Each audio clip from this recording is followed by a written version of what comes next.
Nero Wolfe and the Frozen Laboratory. It was a Monday morning in February when death arrived at the brownstone in a refrigerated box, and I knew we were in for trouble the moment Caesar's hackles went up. I'd been in the office updating the orchid germination records, one of those Monday morning chores that Wolfe insists upon with Montenegrin stubbornness, when I heard the delivery truck pull up outside. Through the bulletproof front windows, I watched a Harman transport van double park, and a man in a company uniform wrestled a large insulated container onto a hand truck. The thing was maybe 3 feet on each side, wrapped in what looked like industrial cooling apparatus, with vapor wisps curling off its surface like smoke from dry ice. The dogs noticed before I did that something was wrong. Caesar, our 110-pound Doberman Alpha, rose from his position near the hall archway, his massive head swiveling toward the front door. His ears went forward, then back, then forward again, a pattern I'd learned meant confusion mixed with threat assessment. Mars, our enforcer, moved to Caesar's flank with his characteristic aggressive stance, teeth bared just enough to show he meant business. Apollo, the lean scout, began pacing between the office door and the front hall, his movements quick and precise. Minerva, our strategist, stayed put, but her intelligent eyes tracked every sound, every shift in air pressure.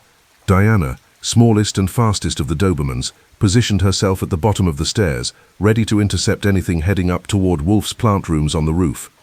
And then there was Loyal, the 45-pound pit bull, brick red with a white blaze on his chest, and that notched ear that gave him a perpetual look of rakish attention, came padding out from the kitchen where he'd been keeping Fritz company. The handmade leather collar Fritz had tooled for him, with Loyal stamped into it, and the brass plate reading 908 West 35th Street, New York, caught the light from the overhead fixture. Loyal moved directly to the front door and stood there, utterly still, his nose working overtime. The doorbell rang. I got up, checked the reinforced peephole, another of our recent security upgrades, and saw the delivery man looking uncomfortable. He was young, maybe 25, with the kind of face that said he'd rather be anywhere else than making deliveries in Manhattan traffic. Behind him, vapor continued to pour off the container. I opened the door, the regulation 4 inches that the new security chain allowed. Yes? Delivery for Nero Wolfe. His breath made clouds in the February air. Signature required. And, I'm supposed to tell you this has to be handled immediately. Temperature-sensitive materials inside. Who sent it? He consulted his clipboard. Laboratory Requisitions, Inc. Sender is listed as Dr. Helena Quantrell. Says here it's samples for consultation. I didn't know any Dr. Helena Quantrell, and Wolfe hadn't mentioned expecting any consultation materials, but the name had that ring of legitimacy that comes from too many consonants and a profession attached to it. Wait here. I closed the door, which with the new reinforced frame made a satisfyingly solid thunk, and went back to the office. The dogs stayed alert, Caesar growling low in his chest. Whatever was in that container, they didn't like it. It smelled wrong, cold wrong, chemical wrong. Wolfe was upstairs with his orchids, where he spent every morning from 9 to 11, and every afternoon from 4 to 6, as immutable as the tides. I could have used the house phone to disturb him, but that would have resulted in a snarl that would last until Wednesday. Instead, I went to the kitchen where Fritz Brenner, our chef and general house guardian, was preparing the lunch ingredients with his usual precise grace. Fritz, did Wolfe mention expecting a delivery? Something from a Dr. Quantrell? Fritz looked up from the veal he was trimming, his round face creased with concern. No, Archie, nothing. And the dogs, they are disturbed, yes? Very. There's a refrigerated container outside, vapor rolling off it like a witch's cauldron. Delivery man says it's temperature-sensitive consultation samples. Fritz set down his knife and wiped his hands on his apron. He moved to the kitchen window, also bulletproof, installed 3 months ago after that business with the munitions manufacturer, and peered out at the truck. This is most unusual. Mr. Wolfe does not like surprises. Mr. Wolfe is about to get one anyway. I'll sign for it and put it in the front room. You might want to check on it. Make sure whatever's inside doesn't leak. I went back to the door. The delivery man looked even more uncomfortable, stamping his feet against the cold. I undid the chain, opened the door fully, and signed his clipboard. Where do you want it? Anywhere that's not heated. Lady who arranged this was real specific. Said it had to stay below 40 degrees Fahrenheit, or the samples would be compromised. We manhandled the container into the front room, the one we rarely used except for overflow guests or storing things Wolfe wanted kept separate from his immediate domain. The dogs followed, keeping their distance but maintaining surveillance. Caesar came closest, his nose testing the air, and then he did something I'd only seen him do twice before. He backed up 3 steps and sat down hard, his eyes fixed on the container with an intensity that made my own hackles rise. "Thanks," I told the delivery man, and showed him out. Then I locked the door with all 3 locks, the original, the deadbolt, and the new security bar we'd installed after our last encounter with people who didn't respect the sanctity of private property. By the time I got back to the front room, Fritz had arrived with a thermometer. He was frowning. "It is very cold, Archie. 10 degrees below freezing. What could require such extreme preservation?" "That's what I'm going to find out." I looked at the container more carefully. It was industrial grade, the kind of thing you'd use for transporting biological materials or chemical samples that couldn't tolerate temperature variation. There was a manifest pouch attached to the side, the kind with plastic windows so you could read the contents without opening it. I pulled out the papers. There were 3 sheets, a delivery invoice, a material safety data sheet, and a letter. The letter was typed on expensive stationery with a letterhead that read, "Dr. Helena Quantrell, Ph.D., Cryogenic Research Specialist, affiliated, Mercer Landis Institute of Applied Sciences." The letter itself was brief.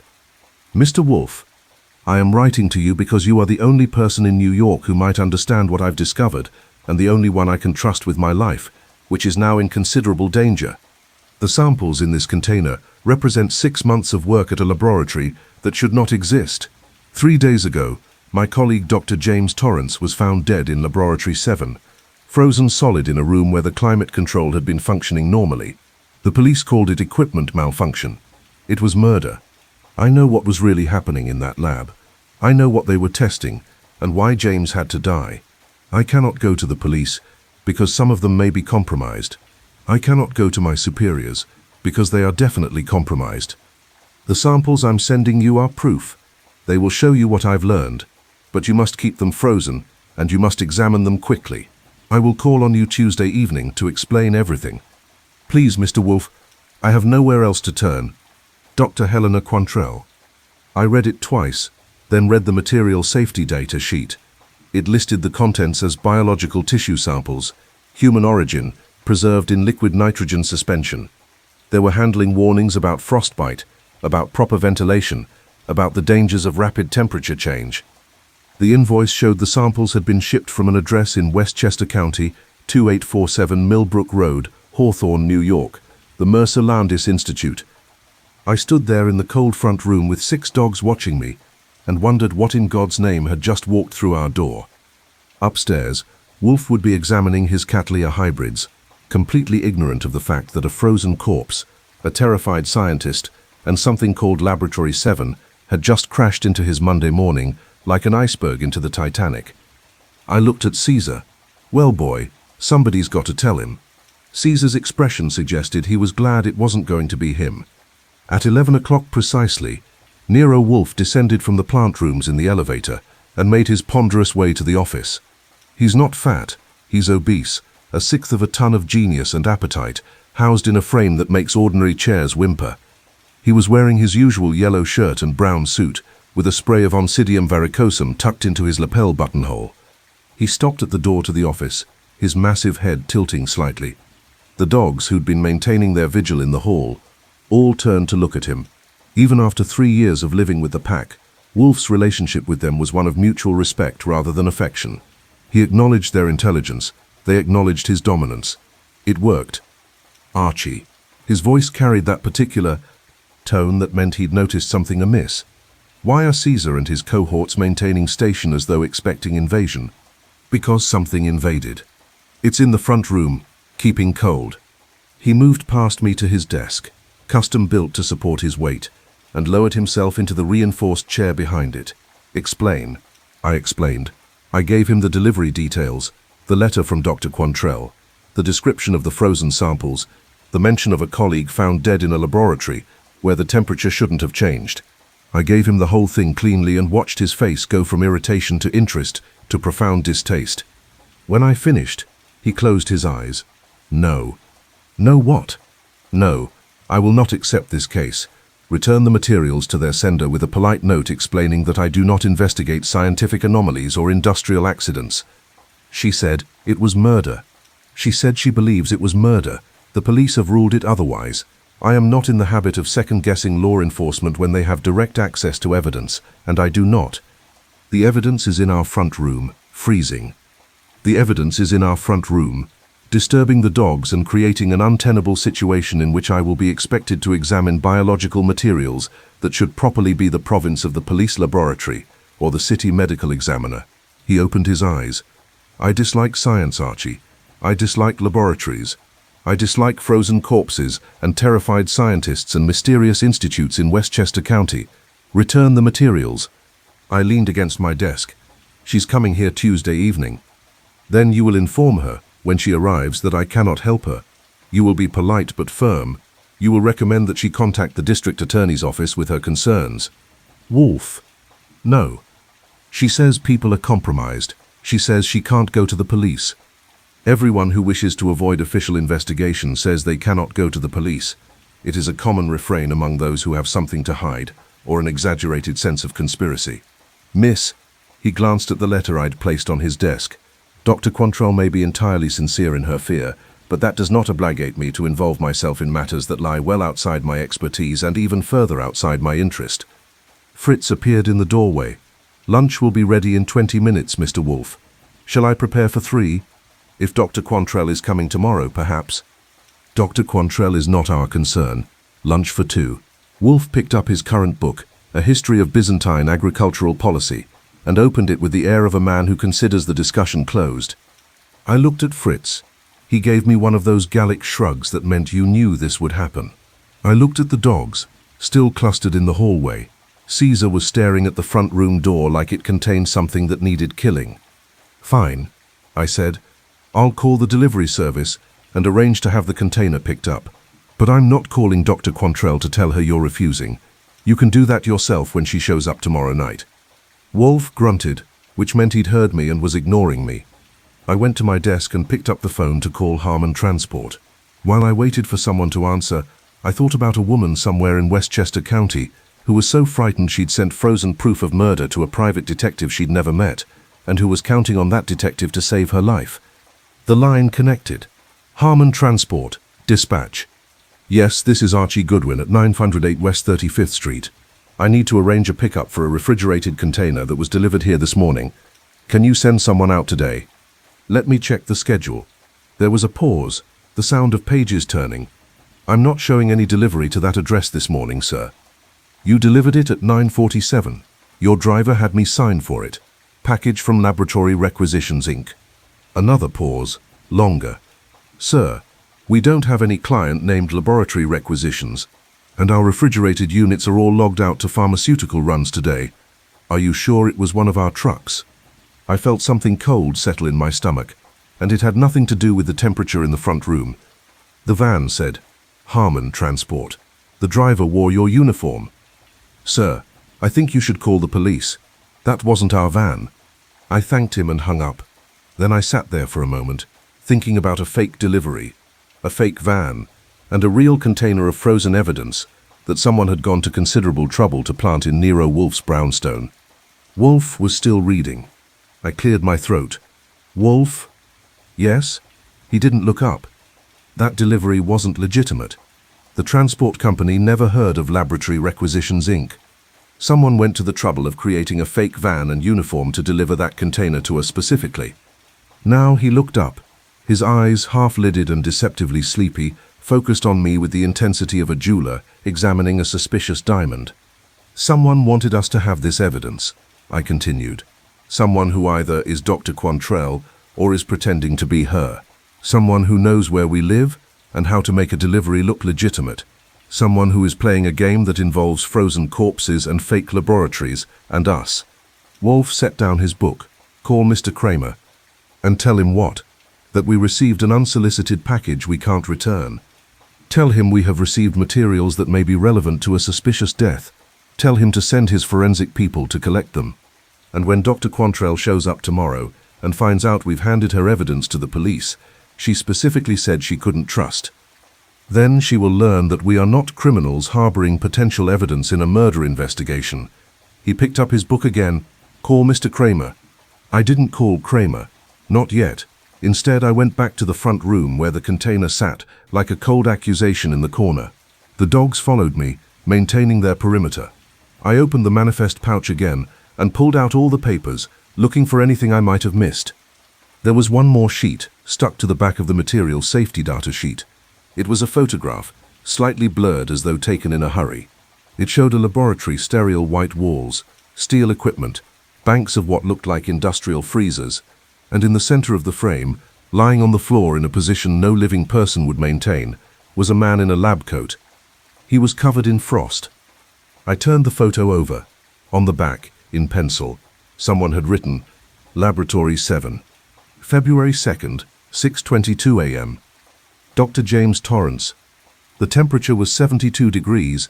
I showed it to Wolfe at lunch. He looked at it for exactly 4 seconds, then returned his attention to the trout amandine that Fritz had prepared. Interesting. Interesting. A man froze to death in a room that was 72 degrees. The photograph proves nothing. It could be staged. The annotation could be false.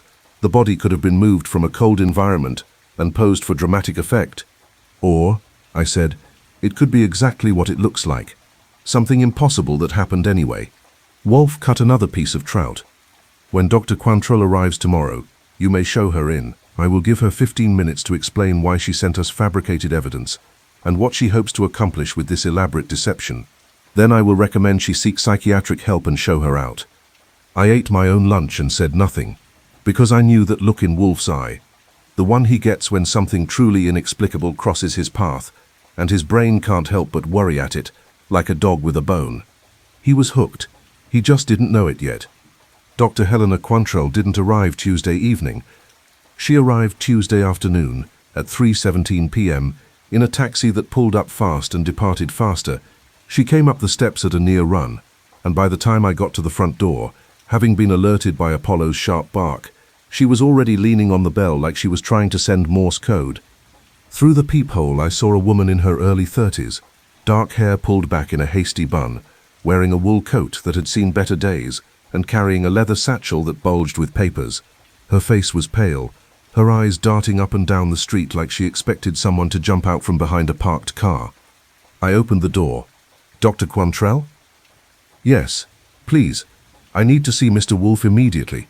I know I'm early, but something's happened and I phoned. She stopped, staring past me at the 6 dogs who'd materialized in the hallway.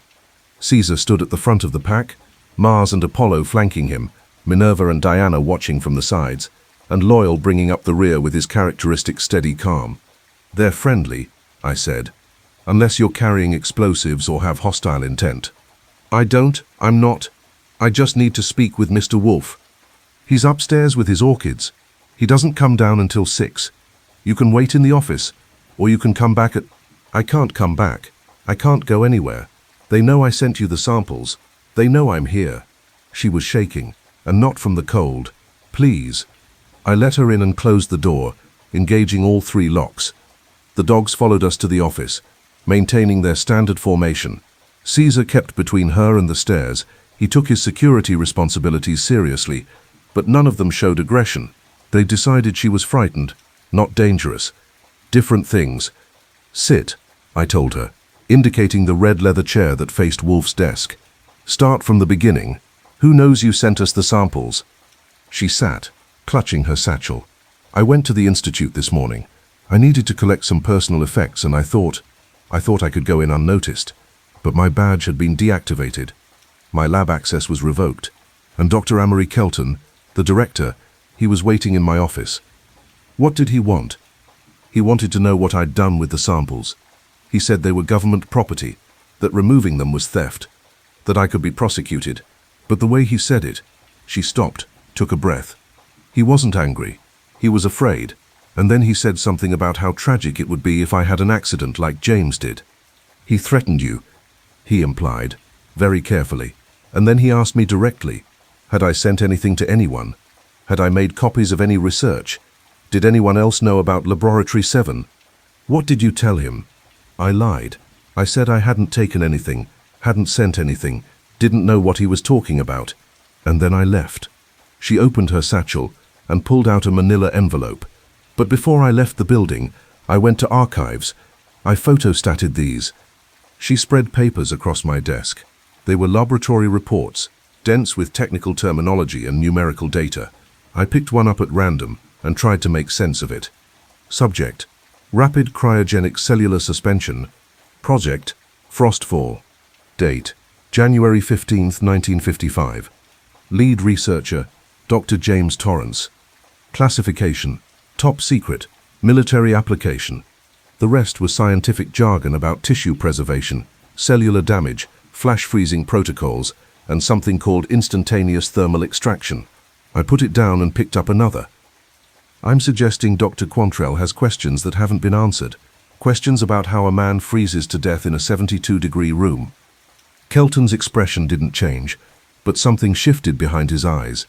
Dr. Torrance was exposed to cryogenic materials elsewhere in the facility and subsequently moved to Laboratory 7.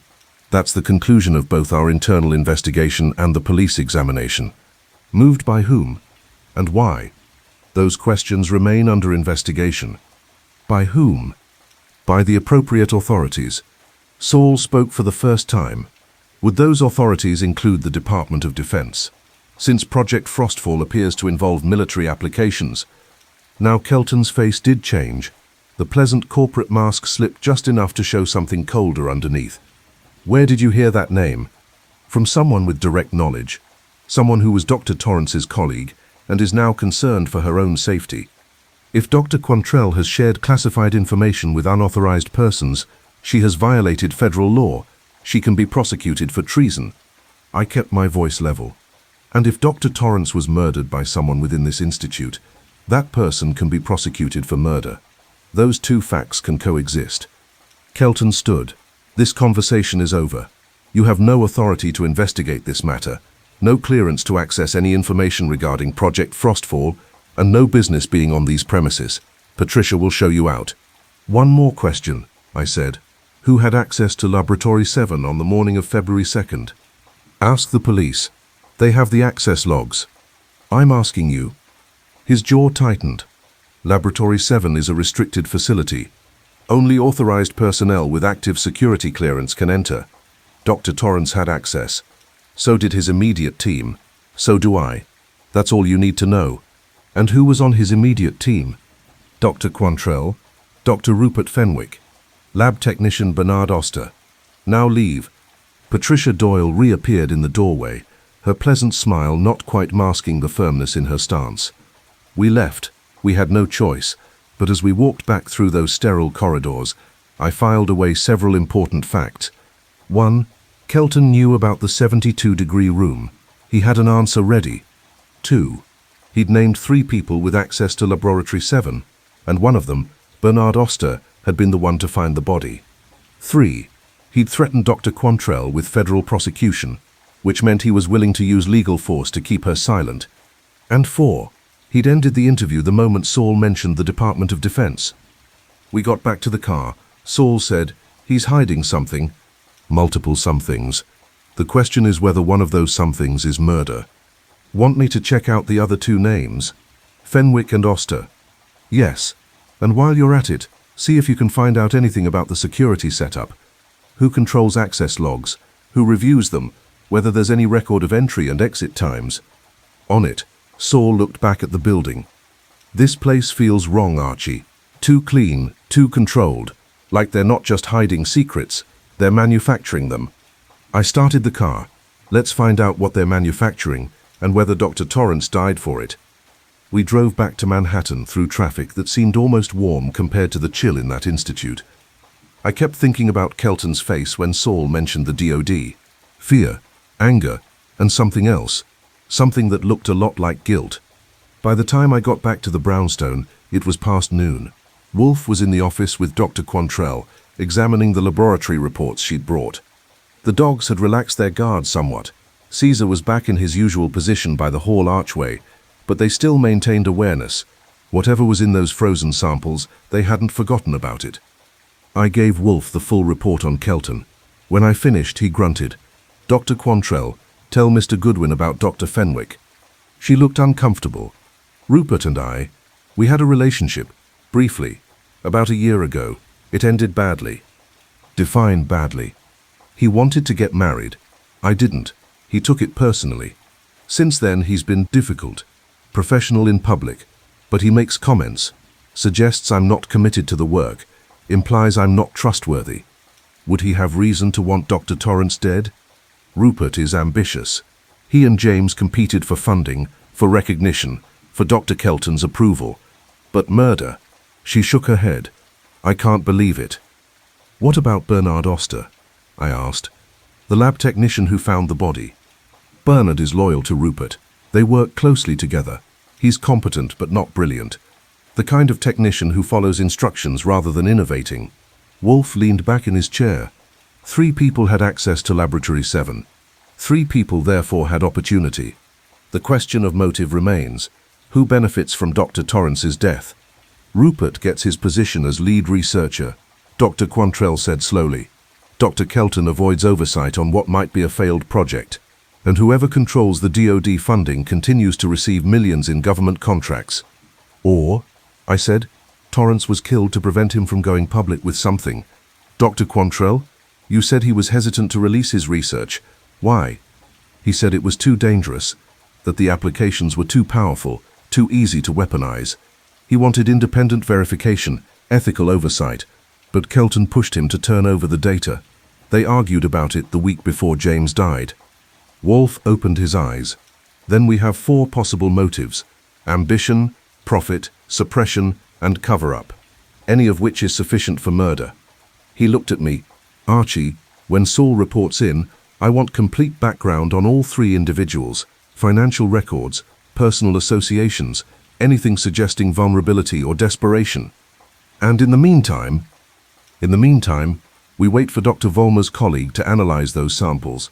Until we know whether Torrance's research was genuine or fraudulent, we're investigating shadows. The phone rang. I answered it. Nero Wolfe's office. Archie, it's Saul. You need to hear this. Bernard Auster is dead. I felt the temperature in the room drop about 20 degrees. When? Body was found 2 hours ago in his apartment in the Bronx. Apparent suicide, carbon monoxide poisoning from his car in an attached garage.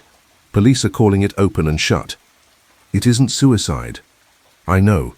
Neither was Torrance. Someone's cleaning house. I covered the receiver and looked at Wolfe. Our witness just became our second victim. Wolfe's face went hard. Tell Saul to disappear. Tell him not to approach anyone else connected to the Institute until we know what we're dealing with. I relayed the message. Saul acknowledged and hung up. Dr. Quantrell had gone pale. Bernard's dead? Apparently, which means you were right about everything, and we're now investigating 2 murders instead of 1. Wolfe stood, a rare occurrence outside of his scheduled movements. Dr. Quantrell, you will remain here under our protection. Archie, contact Mr. Kramer and inform him that we have information relevant to 2 suspicious deaths. It's time to bring in official resources. Kramer's not going to be happy that we sat on evidence. Mr. Kramer is never happy. That's his natural state. But he's competent, and we need competence. He looked at Dr. Quantrell. If you have any additional information, anything you've held back, now is the time to share it. She hesitated. Then, James kept a personal notebook, separate from his official research logs. He said it contained the real breakthrough, the thing that made Frostfall work. I don't know where it is, but if someone killed him for his research, they're looking for that notebook. And if they haven't found it, then they'll keep killing until they do. Wolfe returned to his chair. Then we had better find it first. Inspector Lionel T. Kramer of Manhattan Homicide arrived at the brownstone at 4:30, looking like a man who'd just been told his pension fund had been invested in Confederate currency. He came up the steps in his usual heavy-footed way, and when I opened the door, the 6 dogs recognized him immediately. It's worth noting that after 3 years of Kramer's regular visits to the brownstone, usually to yell at Wolfe, occasionally to grudgingly accept help, the dogs had learned to distinguish between hostile visitors and merely irritated ones. Caesar lifted his head from his position in the hall, assessed Kramer with one glance, and settled back down. The others barely stirred. Loyal, from his spot near the office door, gave a single tail thump that might have been greeting or might have been mockery. Goodwin. Kramer's voice had that particular rasp that comes from smoking too many cigars and dealing with too many private detectives. Where is he? Office. And before you start yelling, you should know we've got a client with information about 2 murders that you don't know are murders yet. If I don't know they're murders, how do you? Because we've been investigating while you've been accepting convenient explanations. His jaw clenched around the unlit cigar that was perpetually clamped in his teeth. One of these days, Wolfe's going to obstruct justice one time too many, and I'm going to enjoy booking him. Today's not that day. Come on. I led him to the office. Wolfe was at his desk, with Dr. Quantrell in the red leather chair, and enough laboratory reports spread across the desk to wallpaper a small apartment. Wolfe looked up as Kramer entered and nodded slightly. Mr. Kramer, thank you for coming. I didn't come to be thanked. I came because you called and said you had information about suspicious deaths, plural. He pulled up one of the yellow chairs and sat heavily. Start talking. Wolfe did. He gave Kramer the whole story. Dr. Torrance frozen in a 72-degree room, Dr. Quantrell's fear and flight, Bernard Auster's convenient suicide, the existence of Project Frostfall and its military implications. He did it cleanly, without embellishment, laying out facts like a jeweler arranging stones. Kramer listened without interrupting, which meant he was taking it seriously. When Wolfe finished, Kramer turned to Dr. Quantrell.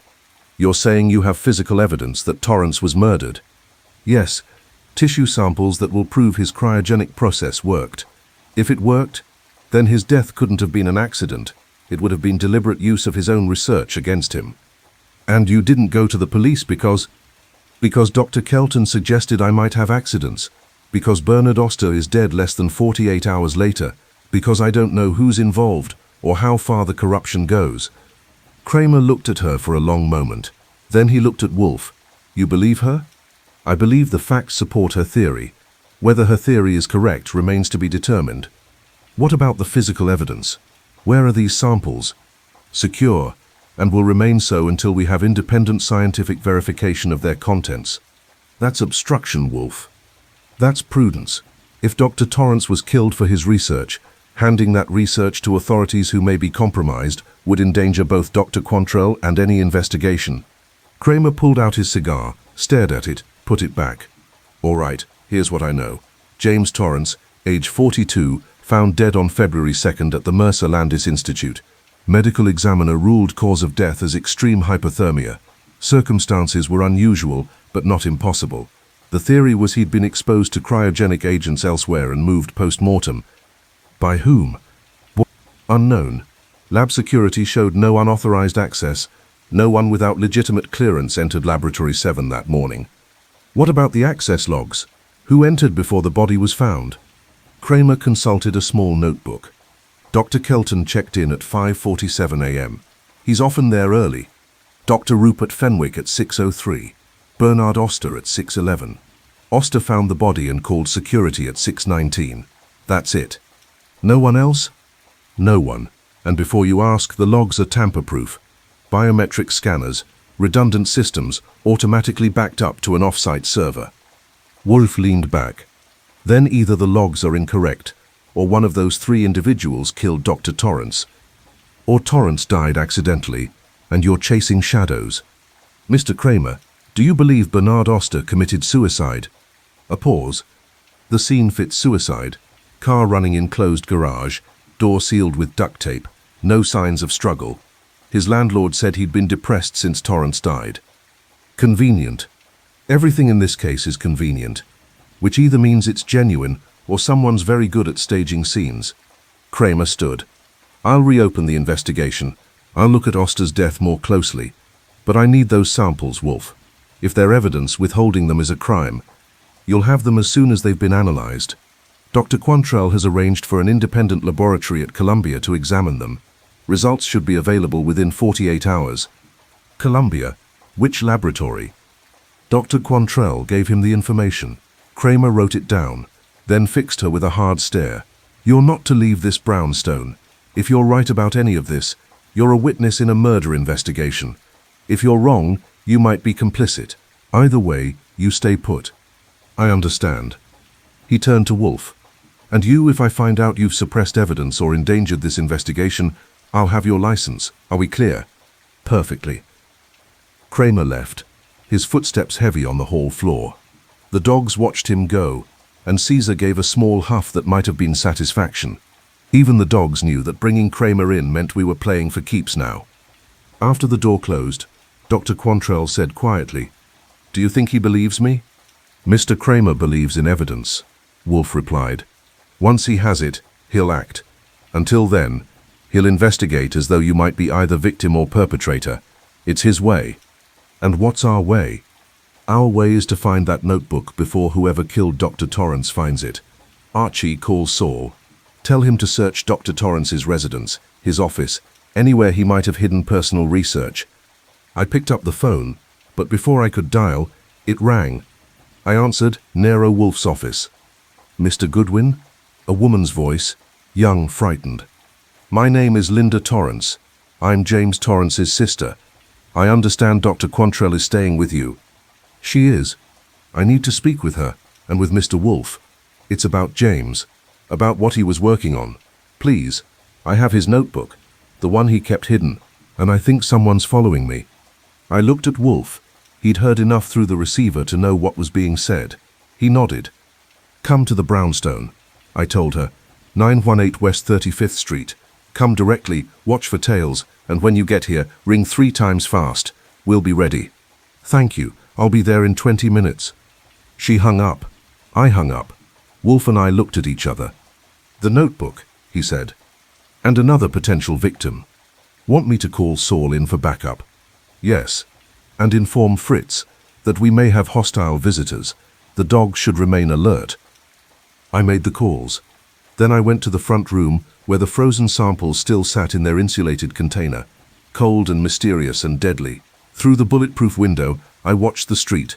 Somewhere out there, a woman was carrying the research that had gotten her brother killed. And somewhere else, a killer was looking for that research. The temperature might have been 72 degrees in the office, but in my bones I felt cold. The game was accelerating, and people were dying. We had to move fast. Linda Torrance arrived at 5:03 p.m. in a taxi that dropped her 2 blocks away. I watched her through the window, a woman in her late 30s, wearing a dark coat and moving with the careful awareness of someone who knows she might be followed. She walked past the brownstone once, checking behind her, then circled back and climbed the steps. 3 quick rings. I had the door open before the 3rd one finished. "Miss Torrance, inside, quickly." She came in fast, and I shut the door and engaged all the locks. The dogs were on alert, Caesar standing at attention, Mars and Apollo flanking him, Minerva and Diana watching from strategic positions. Loyal had positioned himself at the base of the stairs, cutting off that approach. They knew something was wrong. Linda Torrance looked at them with wide eyes. "Are they protective? They won't hurt you unless you threaten someone in this house." I led her to the office where Wolfe and Dr. Quantrell waited. "Miss Torrance, this is Nero Wolfe and Dr. Helena Quantrell." She nodded to Wolfe, then turned to Dr. Quantrell. "Helena, I'm sorry I haven't called since James." "It's all right, Linda. We've all been dealing with this in our own ways." Dr. Quantrell's voice was gentle. "You said you have his notebook?" "Yes." Linda Torrance pulled a small leather-bound journal from her coat pocket. It was well worn, with James Torrance's initials embossed on the cover. "James gave it to me 3 weeks ago. He said if anything happened to him, I should bring it to you. He said you'd know what to do with it." "Why didn't you bring it sooner?" I asked. "Because I didn't believe anything would happen to him. James was careful, paranoid even.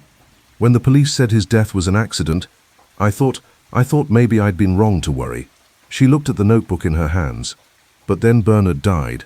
And then yesterday, a man came to my apartment asking about James's personal effects. He said he was from the Institute, settling James's affairs. But something about him was wrong. The way he looked at me, the questions he asked, they weren't about settling affairs. They were about finding this." Wolfe extended his hand. "May I?" She gave him the notebook. He opened it carefully, handling it like the valuable evidence it was. The pages were filled with neat handwriting, technical diagrams, chemical formulas, and occasional margin notes in what looked like a personal shorthand. "Tell me about your brother," Wolfe said. not his professional accomplishments, his character. Linda sat in one of the yellow chairs. James was brilliant, but he was also ethical to a fault. He believed science should serve humanity, not just profit or power. When he started working at Mercer Landis, he was excited about the potential of cryogenic research, medical applications, preservation of transplant organs, emergency trauma care. But in the last few months, he became worried. He said the project was being pushed in directions he didn't agree with. What directions? Military. Weaponization. He told me the DoD wanted the technology for battlefield applications, rapid freezing of enemy combatants, destruction of infrastructure through controlled thermal manipulation. James refused. He said he wouldn't be responsible for turning his research into a weapon. Dr. Quantrell leaned forward. He never told me that. He just said he needed more time for testing. He didn't want to worry you, but he knew Dr. Kelton was under pressure from the government. The funding for Project Frostfall came with expectations, results, military-grade applications. James couldn't deliver what they wanted without betraying everything he believed in. Wolfe turned a page in the notebook. So he kept his actual breakthrough secret. Yes, he told me he'd solved the problem, found a way to achieve rapid cryogenic suspension without cellular damage, but he encoded the key variables in this notebook using a system only he understood. He said that way no one could use his research without his cooperation. And then someone killed him to get that cooperation. I said, or to ensure no one else could. I think someone killed him to suppress the research entirely, Linda said quietly. James told me 2 weeks before he died that he planned to resign from the institute and publish his findings in an academic journal. He wanted independent researchers to build on his work, take it in ethical directions. He was going to go public. Wolfe closed the notebook. Did he tell anyone at the institute about his plans? I don't know. But if Dr. Kelton found out, or if the DoD found out, they had every reason to stop him. Dr. Quantrell, Wolfe said, did Dr. Torrance seem different in the days before his death? She thought about it. He was nervous, distracted. He kept checking the laboratory, making sure samples were secure, and he asked me to witness his dated laboratory notes. Said it was important to have documentation of when discoveries were made. Why? For patent priority, or intellectual property disputes. But now, she stopped. Now I think he was creating a paper trail, proof that the research was his, not the institute's. So if he published, he'd have legal standing. Wolfe set the notebook on his desk. Miss Torrance, you said a man came to your apartment yesterday. Describe him. Tall, maybe 6'2", early 40s, dark hair going grey. He had a military bearing, the way he stood, the way he moved, and his hands.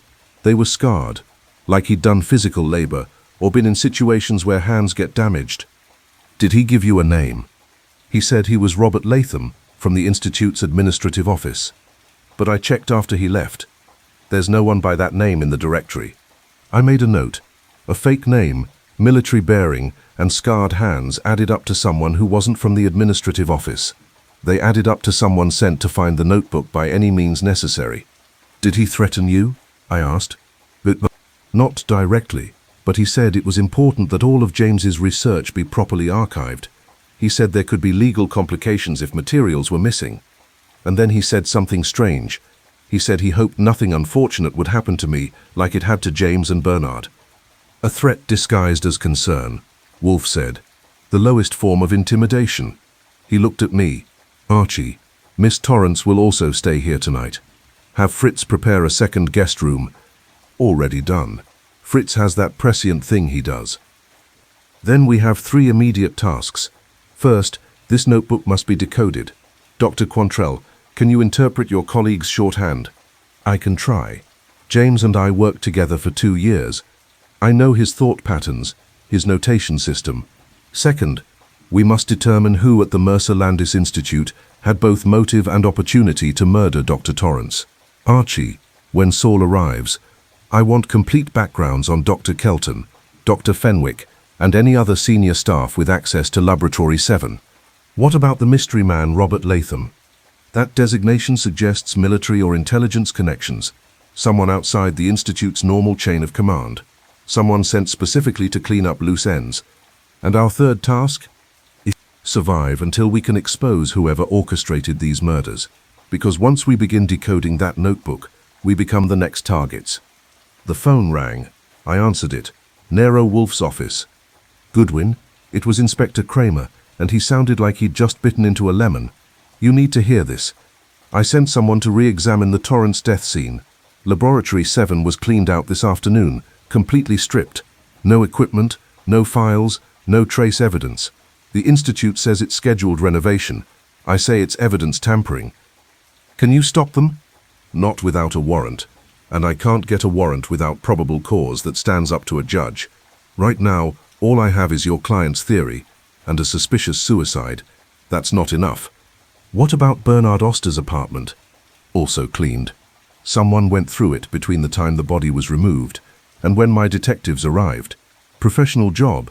They left just enough to support the suicide narrative, but removed anything that might contradict it. Someone's covering their tracks. Someone with resources and access, which means we're not dealing with a lone killer. This is organized, planned, and backed by serious power. He paused. Wolfe still there. Right here. Tell him I'm bringing in the FBI. If this involves Defense Department contracts and classified research, it's federal jurisdiction. I want him to cooperate fully, and that means turning over any evidence he's holding. I covered the receiver and relayed the message. Wolfe's expression suggested he'd just been told he had to diet. Tell Mr. Kramer that we will cooperate with all appropriate authorities once we've established chain of custody on sensitive materials. Until then, those materials remain in our protection. I told Kramer. He responded with several suggestions about where Wolfe could store his cooperation, hung up with force, and left me listening to a deadline. The FBI, I said. That should make things interesting. That should make things fatal if we're not careful. Federal agencies have long memories and longer reach. If someone in the DoD or the intelligence community is behind these murders involving the FBI may simply alert the killers that we're getting close. So what do? We decode the notebook, analyze the samples, and present Kramer with evidence so compelling that no amount of federal interference can suppress it. He looked at Dr. Quantrell. How long will you need? She opened the notebook, skimming pages. James's notation is complex, but I recognize some of it. The basic framework is here. Thermodynamic calculations, cellular membrane permeability, catalyst concentrations. But the key variables are encoded. He used a substitution cipher based on... She stopped, her face paling. Oh my God. What? He used our birth dates. Mine, Linda's, his parents'. The numbers are embedded in the formulas as constants, but they're actually calendar dates converted to chemical concentrations. She looked up. He made it so only someone who knew his family could decode this. Can you do it? Yes, but I'll need time. Maybe 12 hours to work through the entire notebook and verify the translations. Then begin. Miss Torrance, you'll assist her with any personal information she needs. Wolfe looked at me. Archie, check the perimeter. Make certain we haven't been followed. Then help Saul when he arrives. I want this brownstone secured as though we're expecting siege. I didn't argue, because the way things were going, siege wasn't a metaphor. It was a prediction. I did a complete circuit of the block, checking for surveillance. Found nothing obvious, but that didn't mean nothing was there. Professionals don't make themselves obvious. By the time I got back, Saul had arrived and was already discussing security protocols with Fritz in the kitchen. The dogs were on elevated alert, Caesar at the front door, Apollo making regular patrols, Minerva watching the rear entrance, Mars and Diana stationed at strategic points. Loyal had positioned himself outside the office where Dr. Quantrell and Linda Torrance were working. Perimeter, Saul asked. Clean, but I don't trust it. If they cleaned out Laboratory 7 and Auster's apartment, they've got resources. They'll know Miss Torrance came here. Then we work on the assumption that we'll have visitors tonight. He pulled out a small notebook. I've got some information on your 3 suspects. Want it now or wait for Wolfe? Now, we're on a compressed timeline. He consulted his notes. Dr. Amory Kelton, age 56, director of the Mercer Landis Institute for 8 years. Prior to that, 20 years at various Defense Department research facilities. Decorated Navy veteran. Classified work during the war. Financially comfortable but not wealthy.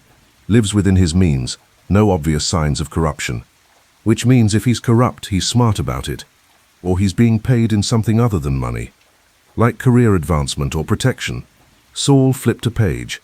Dr. Rupert Fenwick, age 39, researcher specializing in cryogenic applications, brilliant but abrasive, multiple complaints from colleagues about his aggressive behavior, failed marriage, significant gambling debts. He owes money to some people who don't take late payments well. Motive for theft or murder? Absolutely. If he could steal Torrance's research and sell it, either to the Institute, to a private bidder, or to a foreign government, he could clear his debts and set himself up nicely.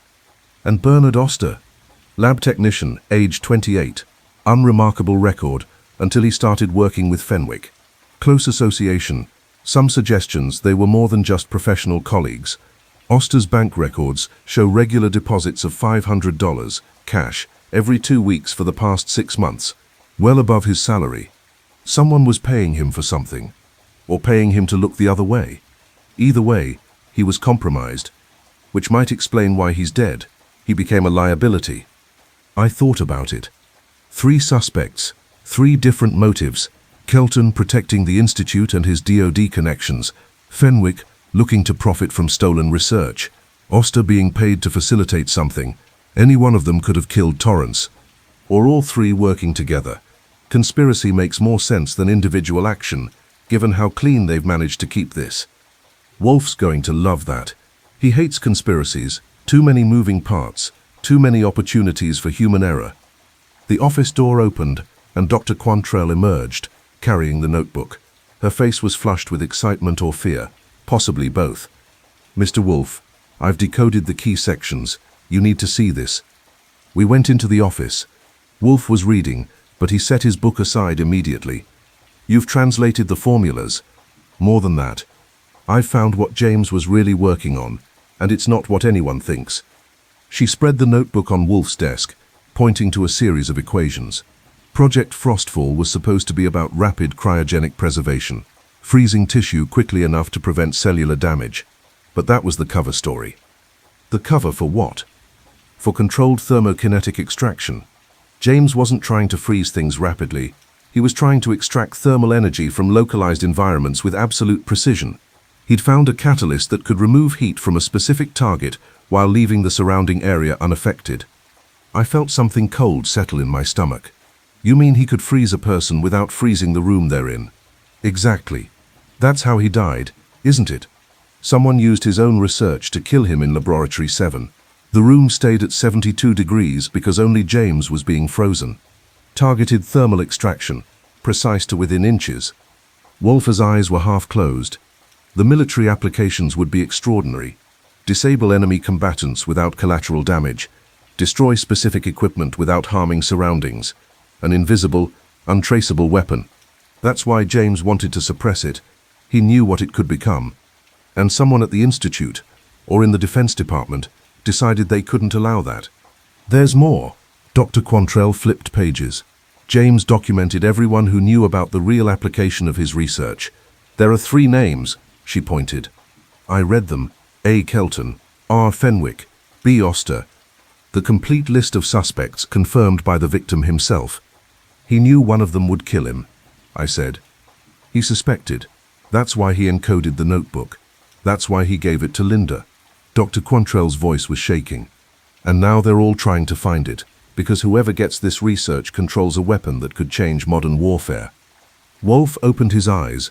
No, whoever gets this research will destroy it, because the moment its existence becomes public, every intelligence agency and military power in the world will try to acquire it. The research itself has become too dangerous to exist. Then what do? We determine which of those 3 men killed Dr. Torrance, prove it conclusively, and ensure that his research dies with his murderer.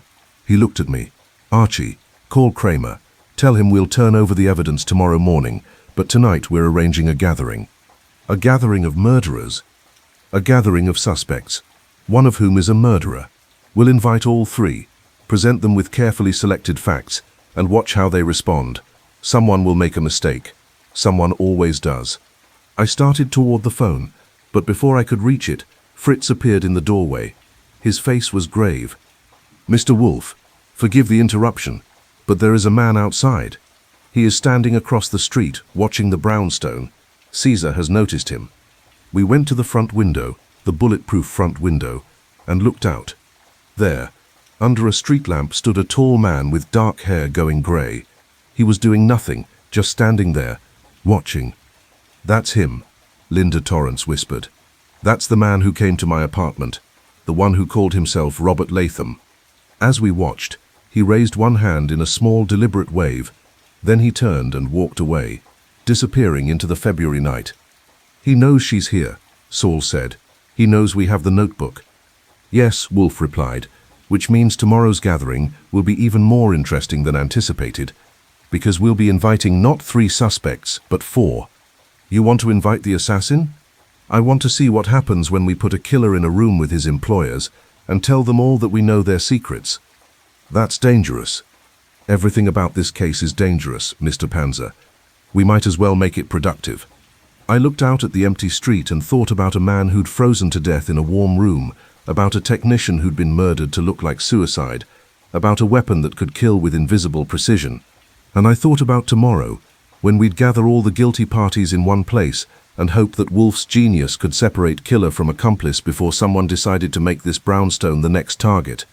The night was cold, the stakes were lethal, and somewhere out there, a murderer was planning his next move. We had less than 12 hours to plan ours. Wednesday night passed without incident, which made me more nervous than if someone had tried to break in. The dogs maintained elevated alert, Caesar and Mars taking turns at patrol while the others held position. Loyal stayed outside the guest rooms where Dr. Quantrell and Linda Torrance slept, or tried to sleep. I doubted either of them managed much. I spent the night in the office with Saul, taking shifts watching the street through the bulletproof windows. The man who called himself Robert Latham didn't return, but at 3 in the morning a dark sedan made 2 slow passes of the brownstone. No plates visible, windows tinted, movements deliberate. They were establishing surveillance, counting defenders, planning approach vectors. "They're coming," Saul said quietly. "Question is when." Wolfe's betting on, during the gathering, maximum chaos, maximum deniability. That's a dangerous bet. Everything Wolfe does is a dangerous bet. That's why we get paid the big money. I didn't mention that the big money was currently theoretical, since Dr. Quantrell hadn't exactly had time to discuss fees. At 6 a.m., Fritz appeared with coffee. Real coffee. The kind that reminds you why you're alive at ungodly hours. He'd been up since 5, preparing breakfast and securing the kitchen. The man treated siege conditions like a particularly challenging catering event. "The ladies are awake," he reported. "Dr. Quantrell has been working through the notebook all night. She says she has something Mr. Wolfe needs to see immediately." Define immediately. Before he goes upstairs to the orchids. That was serious. Interrupting Wolfe's morning schedule required either murder, fire, or evidence of such importance that nothing else mattered. I went upstairs and found Wolfe in his room, already dressed, examining himself in the mirror with the resigned expression of a man who knows no amount of tailoring will make him look slender. "Wolfe, Dr. Quantrell has decoded something urgent. More urgent than my Miltania hybrids, which require pollination this morning?" "She thinks so." He grunted, which meant he'd come down after breakfast. At 7:30 precisely, he descended to the office where Dr. Quantrell waited with the notebook, several pages of calculations, and the kind of exhausted excitement that comes from working all night on a problem that finally cracked open. "Mr. Wolfe, I found something in James's notes, something that changes everything." Wolfe settled into his chair. "Proceed." She spread the papers across his desk. "The thermokinetic extraction process requires a catalyst, a specific compound that facilitates rapid heat transfer. James documented his experiments with various formulations, but only one worked. Only one allowed precise targeted thermal extraction without catastrophic energy release. And that compound is? That's the problem. It's not documented in the notebook. James encoded the formula separately, probably kept it in another location entirely, but he did document the effects, and they're terrifying." She pointed to a page filled with technical notation. "The compound, whatever it is, doesn't just extract heat.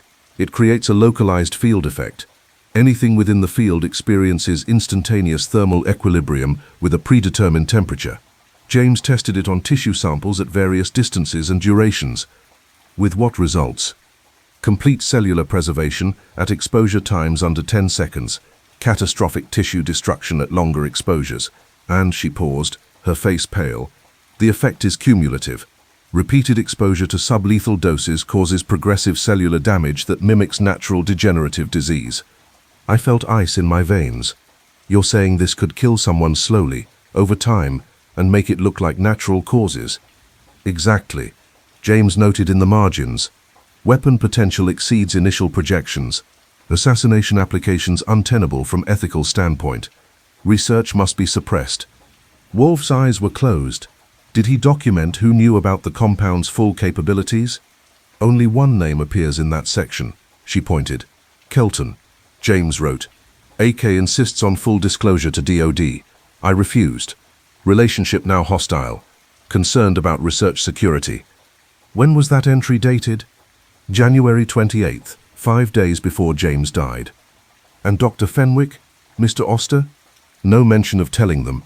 As far as I can determine, only James and Kelton knew the compound could be weaponized for assassination. Wolfe opened his eyes, which makes Dr. Kelton our primary suspect. He had knowledge, opportunity, and motive, suppression of research that Dr. Torrance planned to make public, preservation of military contracts, protection of classified programs. But how did he get into Laboratory 7? I asked. The access logs showed he entered at 5:47, almost half an hour before Auster found the body. That's not enough time to kill Torrance, arrange the scene, and leave without being noticed. Perhaps the logs are incorrect. Kramer said they were tamper-proof. Nothing is tamper-proof to someone with sufficient authority. Dr. Kelton is the Institute director. He would have administrative access to security systems. Dr. Quantrell frowned, but the logs are backed up off-site automatically. Even if Kelton changed the local records, the backup would show the alteration, unless he changed them before the backup occurred, or unless he had help from someone with technical expertise in security systems. Wolfe looked at me. Archie, what time is Dr. Vollmer's colleague expected to complete the tissue analysis? I checked my watch. He said, results would be ready by noon. It's 8 now. Then we have 4 hours to prepare for this afternoon's gathering. Call Dr. Kelton and inform him that we have Dr. Torrance's research notebook and wish to return it to the proper authorities. Suggest he come at 2 p.m. to collect it. He'll bring lawyers, probably federal agents. Excellent. The more witnesses to his discomfort, the better. What about Fenwick? Call him separately. Tell him we have information about Dr. Torrance's murder that implicates someone at the Institute, and we'd like his perspective before going to the police. Suggest he arrive at 2:15. And Robert Latham? Mr. Latham will invite himself once he realizes the other players are gathering. He won't be able to resist the opportunity to assess what we know and who we've told. Dr. Quantrell stood abruptly. Mr. Wolfe, you're setting a trap. You're putting everyone who might want that research in one room and seeing who breaks first. I'm creating circumstances under which truth becomes inevitable. Someone will make a mistake. Someone always does. And if they don't, if they just kill us all and take the notebook, then they'll discover that the notebook is incomplete without the catalyst formula, which Dr. Torrance hid separately, and they'll have committed multiple murders for research they cannot use. He smiled slightly. I'm not as reckless as I appear, Dr. Quantrell. You appear very reckless. Then imagine how reckless I actually am. She didn't look reassured. Neither was I, frankly, but I made the calls. Dr. Kelton answered his office phone on the second ring. His voice was crisp, professional, guarded. Mercer Landis Institute. Dr. Kelton speaking. Dr. Kelton, this is Archie Goodwin. We met yesterday. I'm calling on behalf of Nero Wolfe regarding Dr. Torrance's research materials. A pause. What about them? We have his personal notebook, the one containing his proprietary research on Project Frostfall. Mr. Wolfe believes it should be returned to the appropriate authorities, and he'd like to discuss the circumstances of Dr. Torrance's death before doing so. Would you be available to come to his office at 2 o'clock this afternoon? Another pause. Longer. I could almost hear him calculating. What makes you think I want his notebook? Because it contains research worth killing for, and because Dr. Torrance documented who knew about the weaponization potential of his thermal extraction process. Mr. Wolfe thought you'd be interested in discussing that before it becomes part of a federal investigation. Are you threatening me, Mr. Goodwin?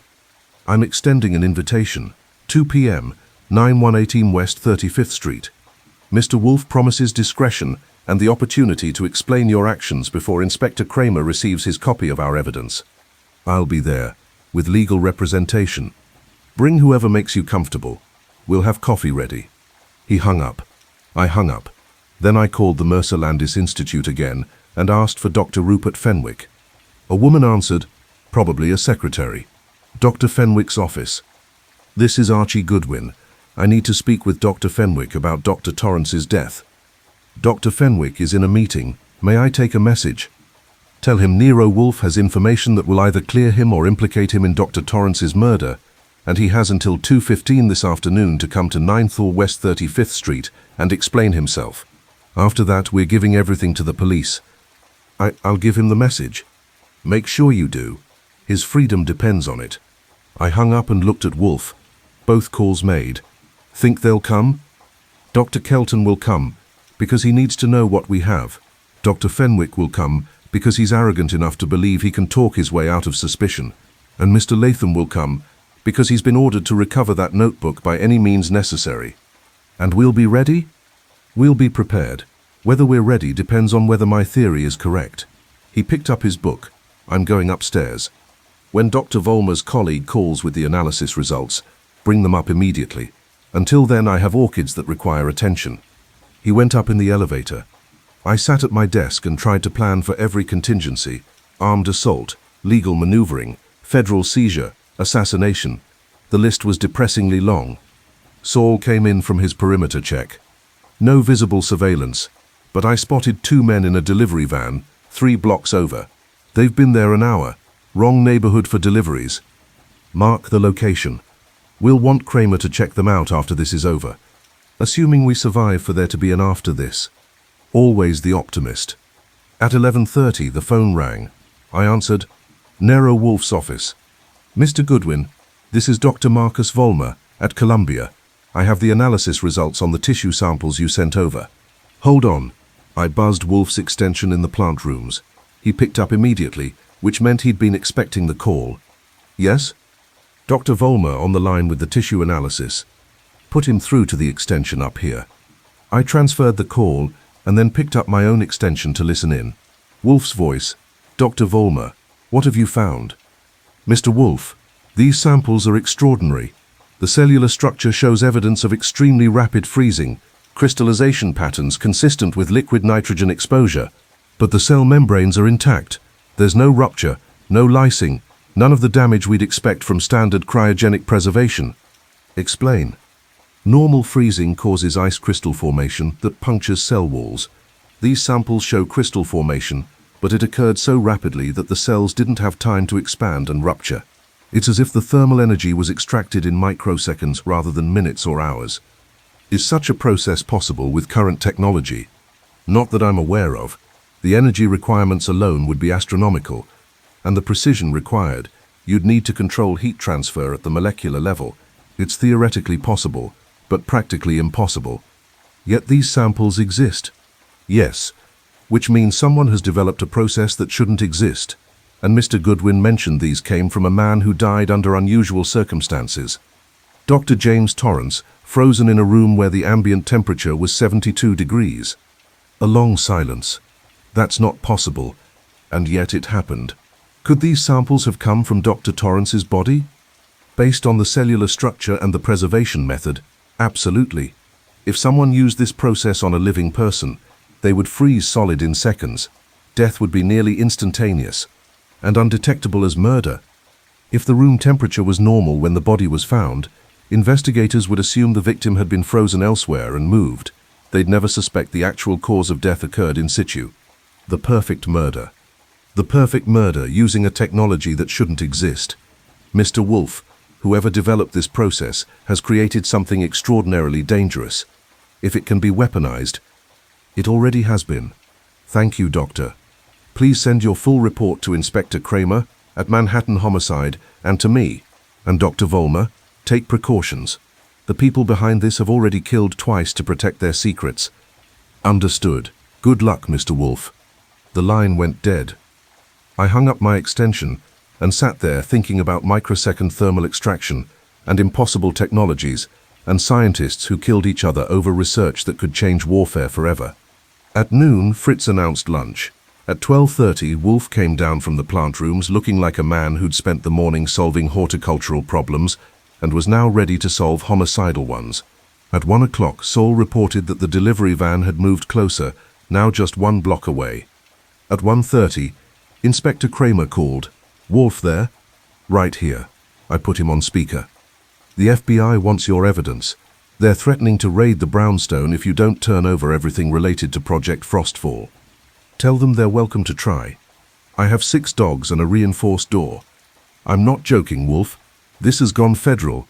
Whatever you're planning, do it fast, because by tonight you'll have federal agents crawling through your house.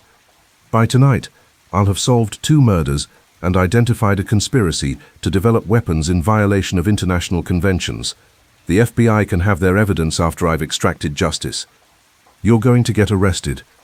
I've been arrested before. It's tedious but survivable. 2 o'clock, Mr. Kramer. Be here with sufficient officers to take multiple suspects into custody and bring a warrant for the arrest of Dr. Amory Kelton on suspicion of murder. I don't have probable cause for that warrant. You will. 2 o'clock. Wolfe hung up. I looked at him. You're sure? I'm certain of guilt. The identity of the guilty party will become evident shortly. At 1:55 the doorbell rang. Through the peephole I saw Dr. Kelton, flanked by 2 men in dark suits who had lawyer written all over them. Behind them, a black sedan idled at the curb. I opened the door. "Dr. Kelton, gentlemen, please come in." They entered cautiously, eyeing the dogs with the nervousness of men who'd spent their lives in offices and weren't used to animals that could bite through leather. Caesar gave them the full assessment: stance, breathing, heart rate, threat level, and dismissed them as bureaucratic rather than dangerous. "Mr. Wolfe is in the office," I said. "This way." They followed me. Wolfe looked up from his desk, nodded fractionally, and indicated the chairs. "Dr. Kelton, thank you for coming. I'm here because you claim to have Dr. Torrance's research notebook. I'm prepared to take possession of it on behalf of the Institute. The notebook is evidence in a murder investigation. I'll be turning it over to the police, not to you. That notebook contains classified research funded by the Department of Defense. It's federal property. It contains the personal research notes of a man you murdered. That makes it evidence of capital crime." One of the lawyers started to speak, but Kelton held up a hand. "That's a serious accusation, Mr. Wolfe. I hope you have evidence to support it. I have Dr. Torrance's own documentation that you pressured him to turn over research he considered too dangerous to release. I have testimony that you threatened him when he refused. I have tissue samples proving his thermal extraction process worked, and I have access logs showing you were in the building the morning he died." "I was in the building because I'm the director. I'm always there early. That doesn't make me a murderer." "No. What makes you a murderer is that you had the knowledge, the opportunity, and the motive to kill Dr. Torrance using his own research. You knew about the thermal extraction process. You knew it could be weaponized. You knew he planned to go public and destroy years of military investment. So you killed him." Kelton's face was calm, but his hands gripped the chair arms. "Prove it." "I will. But first," Wolfe looked past him to the doorway. "We should wait for our other guests. Dr. Fenwick should be arriving shortly." As if on cue, the doorbell rang. I went to answer it and found Dr. Rupert Fenwick standing on the steps, looking nervous and defiant in equal measure. He was tall, sharp-featured, with the kind of aggressive energy that makes people uncomfortable at parties. "Mr. Goodwin, your message said you had information about James's murder. Come in. We're just getting started." He entered, saw Kelton and the lawyers, and stopped. "What is this?" "A gathering," Wolfe said from the office. "Please join us, Dr. Fenwick. We're discussing who killed your colleague and why." Fenwick came in slowly, his eyes darting between Kelton and Wolfe. "Amory, what's going on?" "Mr. Wolfe believes one of us murdered James. He's wrong." "Actually," Wolfe said, "I believe one of you murdered James and the other helped cover it up. The question is which is which." The room went very quiet. Outside, I heard a car door close. The dogs heard it too. Caesar's ears went up. Mars moved to the window. "We have one more guest," Wolfe announced. "The man who calls himself Robert Latham, though I suspect that's not his real name. He works for whichever government agency decided that Dr. Torrance's research was too valuable to suppress and too dangerous to allow into enemy hands. He's here to recover the notebook and, if necessary, eliminate everyone who knows its contents. The front window, the bulletproof front window, shattered inward with a crash that sent glass fragments flying. Not because it had been breached, but because something had hit it hard enough to spiderweb the reinforcement. A gunshot, probably from a high-powered rifle. The dogs went ballistic. Caesar's bark was thunder. Mars and Apollo charged the window. Diana raced upstairs to protect the guest rooms. Minerva held position by the door. And loyal, brave, steady Loyal positioned himself between Wolfe and any possible threat, his 45 pounds of muscle coiled and ready. "Everyone down," I shouted, pulling my own gun from the desk drawer. Saul was already moving, weapon drawn, positioning himself for cover and return fire. Another shot hit the window. Another spider web. The glass held barely, but a third shot would breach it. And then the shooting stopped. Through the damaged window, I could see a tall man with dark hair and scarred hands walking up the brownstone steps, calm as a Sunday stroll. He rang the doorbell. That, Wolfe said from behind his desk, where he'd declined to take cover, would be Mr. Latham. "Archie, show him in, and inform him that if he attempts violence in my home, the dogs will eat him. Caesar is particularly fond of government assassins. Something about the taste." I opened the door with my gun behind my back, ready to fire if needed. But the man who entered wasn't carrying a weapon, not visibly anyway. He looked at me, at the gun, at the dogs, and smiled slightly. "Mr. Goodwin, I presume. I'm here to collect some property that belongs to the United States government. I'd prefer to do this civilly, but I'm authorized to use whatever means necessary. You can't shoot through bulletproof glass." That was just to get your attention. The real team arrives in 5 minutes. Sufficient firepower to reduce this brownstone to rubble. He looked past me at the office. "Mr. Wolfe, I believe we should talk." "Then come in," Wolfe said. "But understand that you've just admitted to assault with a deadly weapon in the presence of witnesses. When Inspector Kramer arrives, which should be shortly, you'll be arrested along with the murderer I'm about to expose." Latham walked into the office, saw Kelton and Fenwick, and his expression shifted from confident to wary. "Interesting gathering." "Sit," Wolfe commanded. "Archie, how long until Kramer arrives?" "Should be here now." As if summoned, police sirens wailed in the distance, getting closer. Latham's calm facade cracked slightly. "You've made a serious mistake, Mr. Wolfe. The research in that notebook is classified at the highest level. Everyone in this room is now subject to federal prosecution for unauthorized disclosure. Then you'll all have plenty of time in prison to discuss who killed Dr. Torrance." Wolfe looked at each of them in turn. "Kelton, Fenwick, Latham, one of you murdered him. One of you murdered Bernard Auster, and I'm about to prove which." The sirens stopped outside, car doors slammed. Kramer was here, probably with half of Manhattan homicide. And somewhere in this room sat a murderer who thought he'd gotten away with the perfect crime. Wolfe was about to prove him wrong. Inspector Kramer came through the front door like a man expecting armed resistance, flanked by 4 detectives with their hands near their holsters. He stopped when he saw the shattered window, assessed the dogs who recognized him and stood down, and fixed Wolfe with a stare that could have peeled paint. "Somebody want to explain why I'm responding to reports of gunfire at this address?" Mr. Latham was demonstrating his authority. Wolfe said calmly, "2 shots into my bulletproof window. I believe you'll find the bullets embedded in the reinforced glass, evidence of assault with a deadly weapon." Kramer turned to Latham. "That true?" Latham pulled out credentials. "Special Agent Martin Cross, Defense Intelligence Agency. I'm here on federal authority to recover classified materials. Any action I took was in service of national security. National security doesn't give you the right to shoot up a private residence in Manhattan." Kramer gestured to one of his detectives. "Get his weapon. If he resists, arrest him." "I don't think you understand the situation, Inspector. The research materials in this building are classified top secret. Everyone here is now subject to federal jurisdiction. I understand the situation perfectly. 2 men are dead, possibly murdered. You just shot up a brownstone, and Wolfe claims he can prove who killed them.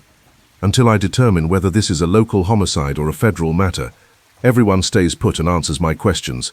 Kramer sat in one of the yellow chairs and pulled out his notebook. Now, who wants to go first? Nobody volunteered. The room held 6 men. Wolfe, me, Saul, Kelton, Fenwick, and Cross Latham, plus 2 lawyers who looked like they were reconsidering their career choices. The dogs maintained position, Caesar watching Cross with particular intensity. Outside, more police cars arrived. "Mr. Wolfe," Kramer said with the patience of a man who had none, "you called me here promising evidence of murder and a conspiracy. Start talking." Wolfe leaned back in his chair. "Very well. On February 2nd of this year, Dr. James Torrance was found dead in Laboratory 7 at the Mercer Landis Institute of Applied Sciences. He had been frozen solid despite the room maintaining a temperature of 72 degrees Fahrenheit. The police, faced with an apparent impossibility, concluded he had been frozen elsewhere and moved post-mortem. That was the finding. Yes. It was wrong. Dr. Torrance was killed in Laboratory 7, using a process he himself had developed. A method of instantaneous thermal extraction that removes heat from a specific target without affecting surrounding temperature. The perfect murder weapon. Invisible, untraceable, and until this moment, unknown to law enforcement. Kelton's lawyer started to object, but Wolfe cut him off. Dr. Torrance had developed this process as part of Project Frostfall, a classified research program funded by the Department of Defense. The official goal was rapid cryogenic preservation for medical and military applications. The actual result was a weapon capable of killing with absolute precision and zero evidence. "That's classified information," Cross said quietly. "You can't." "I can and will, because this information is relevant to 2 murders. Dr. Torrance was killed by someone who knew about his research, had access to his laboratory, and possessed the compound necessary to activate the thermal extraction process. That narrows our suspects to 3 individuals." Wolfe looked at Kelton, then Fenwick. "2 of you are in this room." "Who's the 3rd?" Kramer asked. "Bernard Auster, the laboratory technician who discovered Dr. Torrance's body. He's now dead, allegedly by suicide. You think he was murdered too?" "I'm certain of it. Mr. Auster was eliminated because he knew too much, saw too much, or could identify the killer. His death was staged to look like suicide, but the timing is too convenient. He dies less than a week after Dr. Torrance, just as we begin investigating the case." Fenwick spoke for the first time. "This is insane. You're accusing us of murder based on speculation." "I'm accusing based on evidence. Dr. Torrance kept a personal notebook documenting his research and the people who knew about it. That notebook is now in police custody. I saw Kramer's eyebrows rise, and it clearly identifies everyone who had knowledge of the weaponization potential." "And who would that be?" Kramer asked. Dr. Kelton knew. Dr. Torrance documented several arguments with him about releasing the research to the DoD. Dr. Kelton wanted full military application. Dr. Torrance refused. Wolfe shifted his gaze. Dr. Fenwick had access to the laboratory but may not have known about the true capabilities of the process, and Mr. Auster, now deceased, had access and a mysterious income of $500 cash every 2 weeks. Someone was paying him presumably for services rendered. Kelton leaned forward. "Even if everything you're saying is true, it doesn't prove I killed James.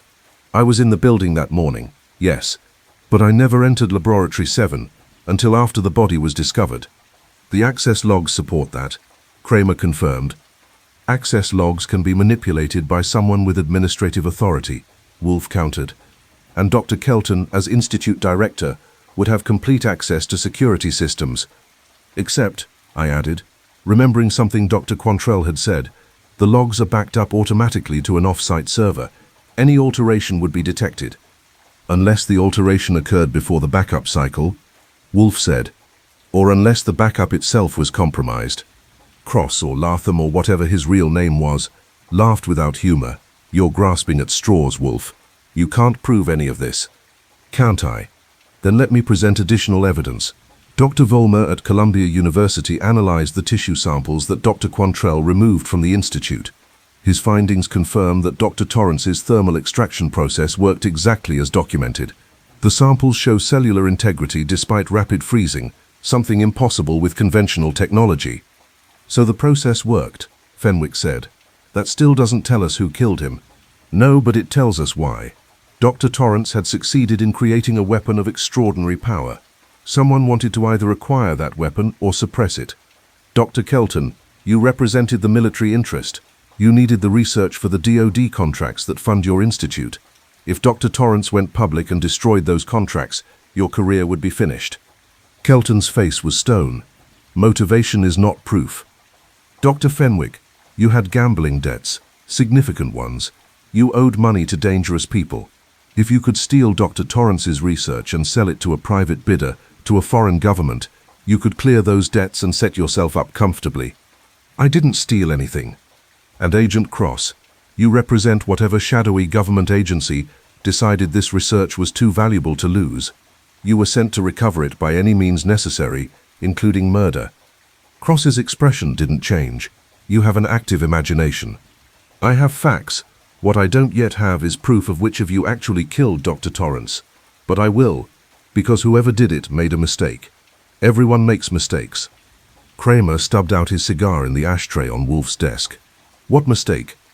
The mistake of assuming that an impossible murder would be dismissed as accident. The mistake of killing Bernard Auster too soon, drawing attention to the conspiracy. The mistake of coming here today, thinking you could intimidate or silence us before we exposed the truth. You haven't exposed anything, Kelton said. You've made accusations, you've presented theories, but you haven't proven murder.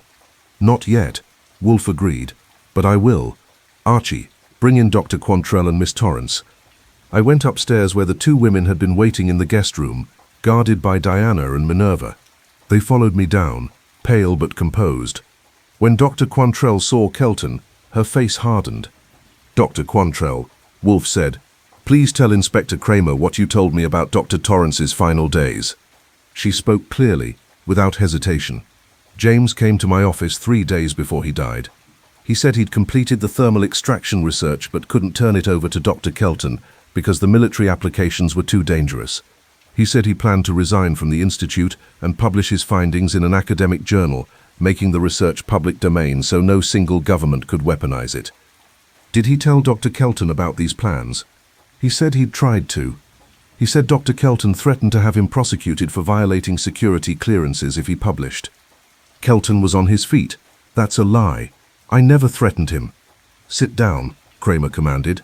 You'll get your chance to respond. Miss Torrance, Wolfe continued, your brother gave you his notebook 3 weeks before his death. Why? Linda Torrance's voice was steady despite her obvious fear. He said if anything happened to him, I should give it to Helena or to someone who could ensure the research didn't fall into the wrong hands. He said there were people at the institute who would kill for what he'd discovered. Did he name those people? He mentioned Dr. Kelton specifically. He said Kelton had brought in government agents, people who didn't respect scientific ethics or human rights. He said the project had been corrupted from its original purpose. Cross spoke quietly. Mr. Wolfe, you're making serious accusations about federal operations. I strongly suggest you reconsider this line of inquiry. Are you threatening me in front of a police inspector? I'm advising you of consequences. The only consequences I'm interested in are the ones that result in a murderer being arrested. Wolfe turned back to Kramer. Inspector, I request that you obtain a warrant for the Mercer Landis Institute security logs, both the local system and the off-site backup. I believe you'll find evidence of tampering. On what grounds? On the grounds that the official timeline of Dr. Torrance's death is impossible. According to the logs, Dr. Kelton entered at 5:47, Dr. Fenwick at 6:03, and Mr. Auster at 6:11. Mr. Auster discovered the body at 6:19. That means Dr. Torrance died sometime between 6:03 and 6:11, an 8-minute window during which only Dr. Fenwick and Mr. Auster had access to Laboratory 7. Fenwick went pale. I never. But Dr. Torrance's body showed signs of having been frozen for at least 30 minutes, possibly longer. The degree of thermal penetration would require extended exposure to the extraction field. 8 minutes isn't sufficient time. Then when was he killed? Kramer asked. Between 5:47 and 6:03, which means Dr. Kelton was alone with Dr. Torrance for 16 minutes, more than enough time to murder him, stage the scene, and exit before Dr. Fenwick arrived. The logs show I didn't enter Laboratory 7, Kelton said firmly. They show me accessing my office, nothing else. Because you altered them.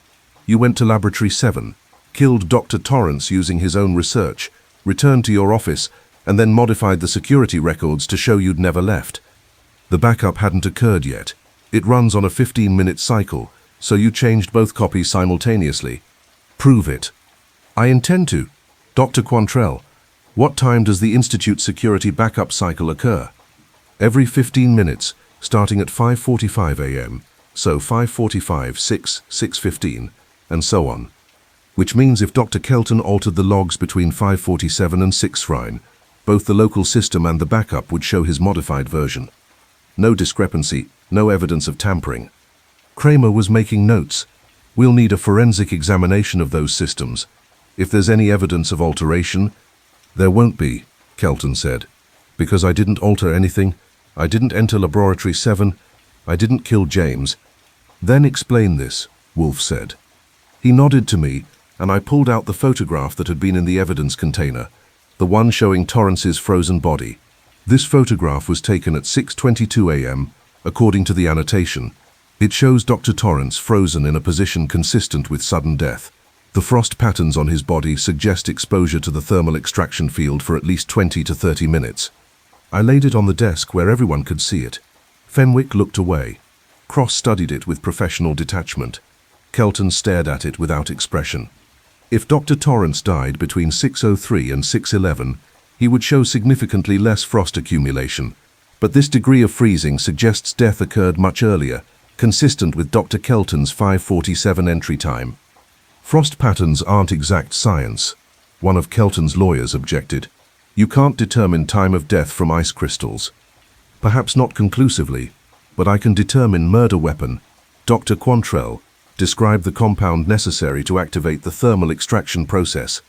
She pulled out her notes. James's research indicated the catalyst was a modified platinum complex with specific ligand structures. The exact formula is still encoded in the notebook, but he documented the effects. The compound creates a field approximately 2 meters in diameter that facilitates instantaneous heat transfer from organic material. And how is this compound deployed?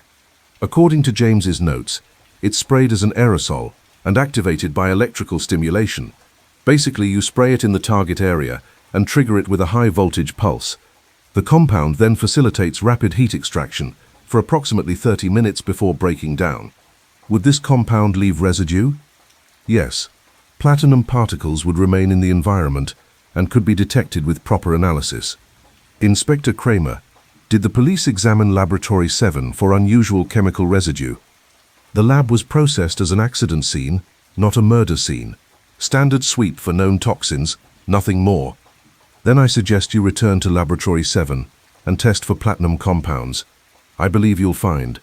Wolfe stopped. Archie, what is Fritz doing? I turned to see Fritz standing in the doorway, holding a small vial of clear liquid and looking apologetic. Forgive me, Mr. Wolfe, but I thought this might be relevant. I found it in Dr. Quantrell's coat pocket when I hung it up yesterday. I meant to mention it, but with everything happening, Dr. Quantrell's eyes went wide. The sample. I forgot I had it. James gave it to me the day before he died. He said it was a test batch of the catalyst. He wanted me to analyze it independently, verify his results. She took the vial from Fritz and held it up to the light. This is it. This is the compound that makes the thermal extraction process work. With this we can prove... Cross moved faster than I expected. He was out of his chair and across the room before anyone could react, grabbing for the vial, but he'd forgotten about the dogs. Caesar hit him like a freight train, 110 pounds of muscle and teeth driving him sideways into the wall. Mars was right behind him, and together they had cross-pinned, not biting, just holding him immobile with their combined weight and the promise of extreme pain if he struggled. "Hold," I commanded, and they held.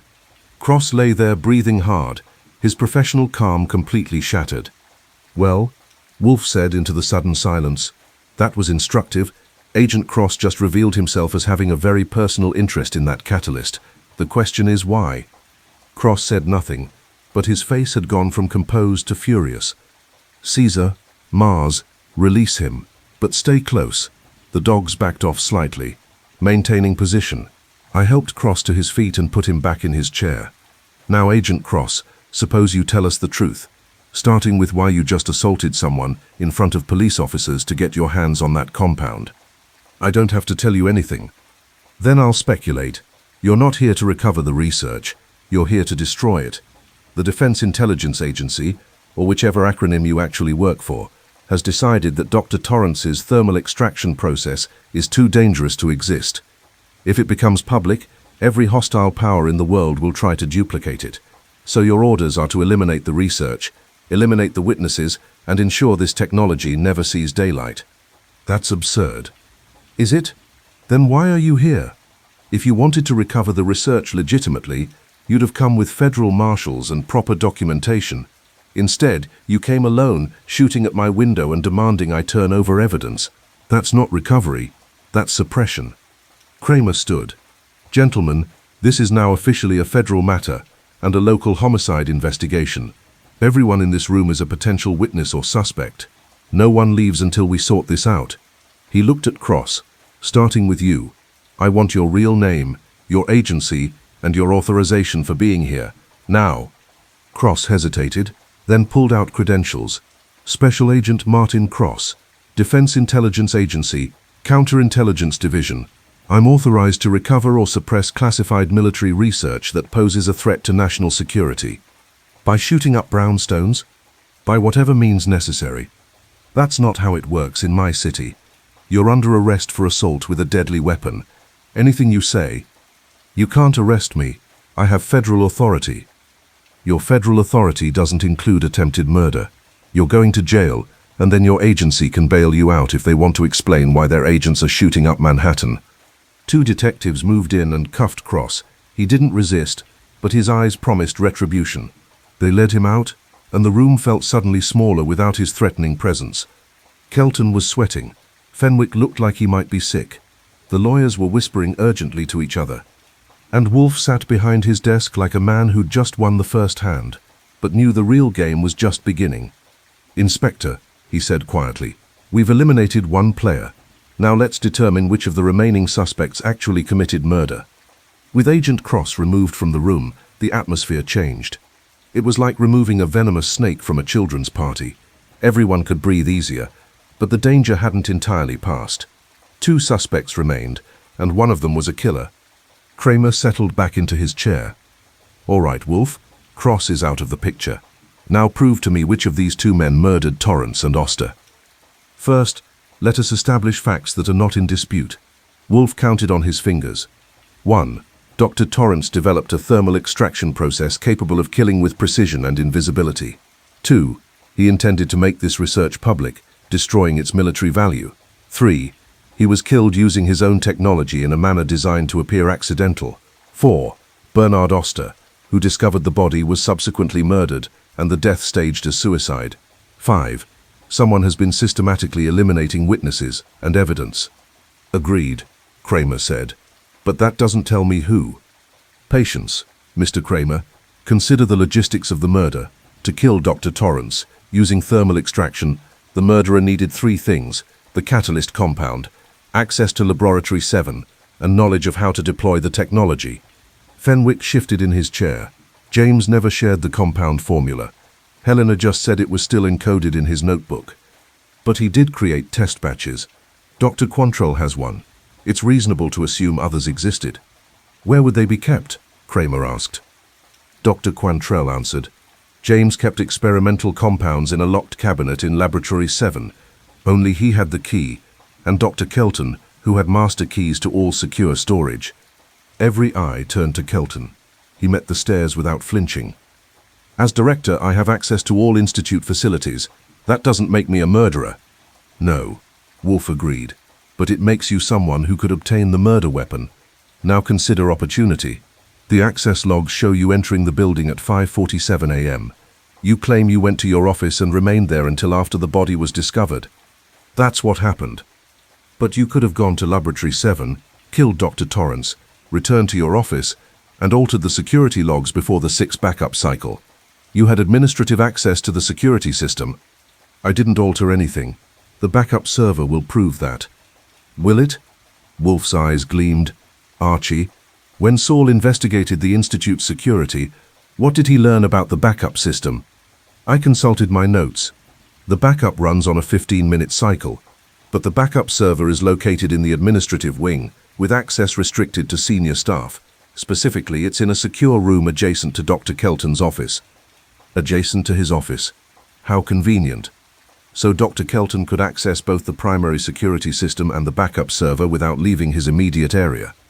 Kelton's face was stone, but his hands had stopped moving. That stillness was telling. It was the stillness of a man calculating his next move. But wait, I said, playing devil's advocate, because that's what Wolfe wanted. If Kelton altered the logs, how do we prove it? If both copies match, there's no evidence of tampering. There are always traces, Archie. Digital systems leave footprints, file modification times, access logs for the security system itself, pattern anomalies in the data stream. Inspector Kramer, I suggest you obtain a warrant for a full forensic examination of the Institute's security infrastructure. I believe your technical experts will find evidence of manipulation.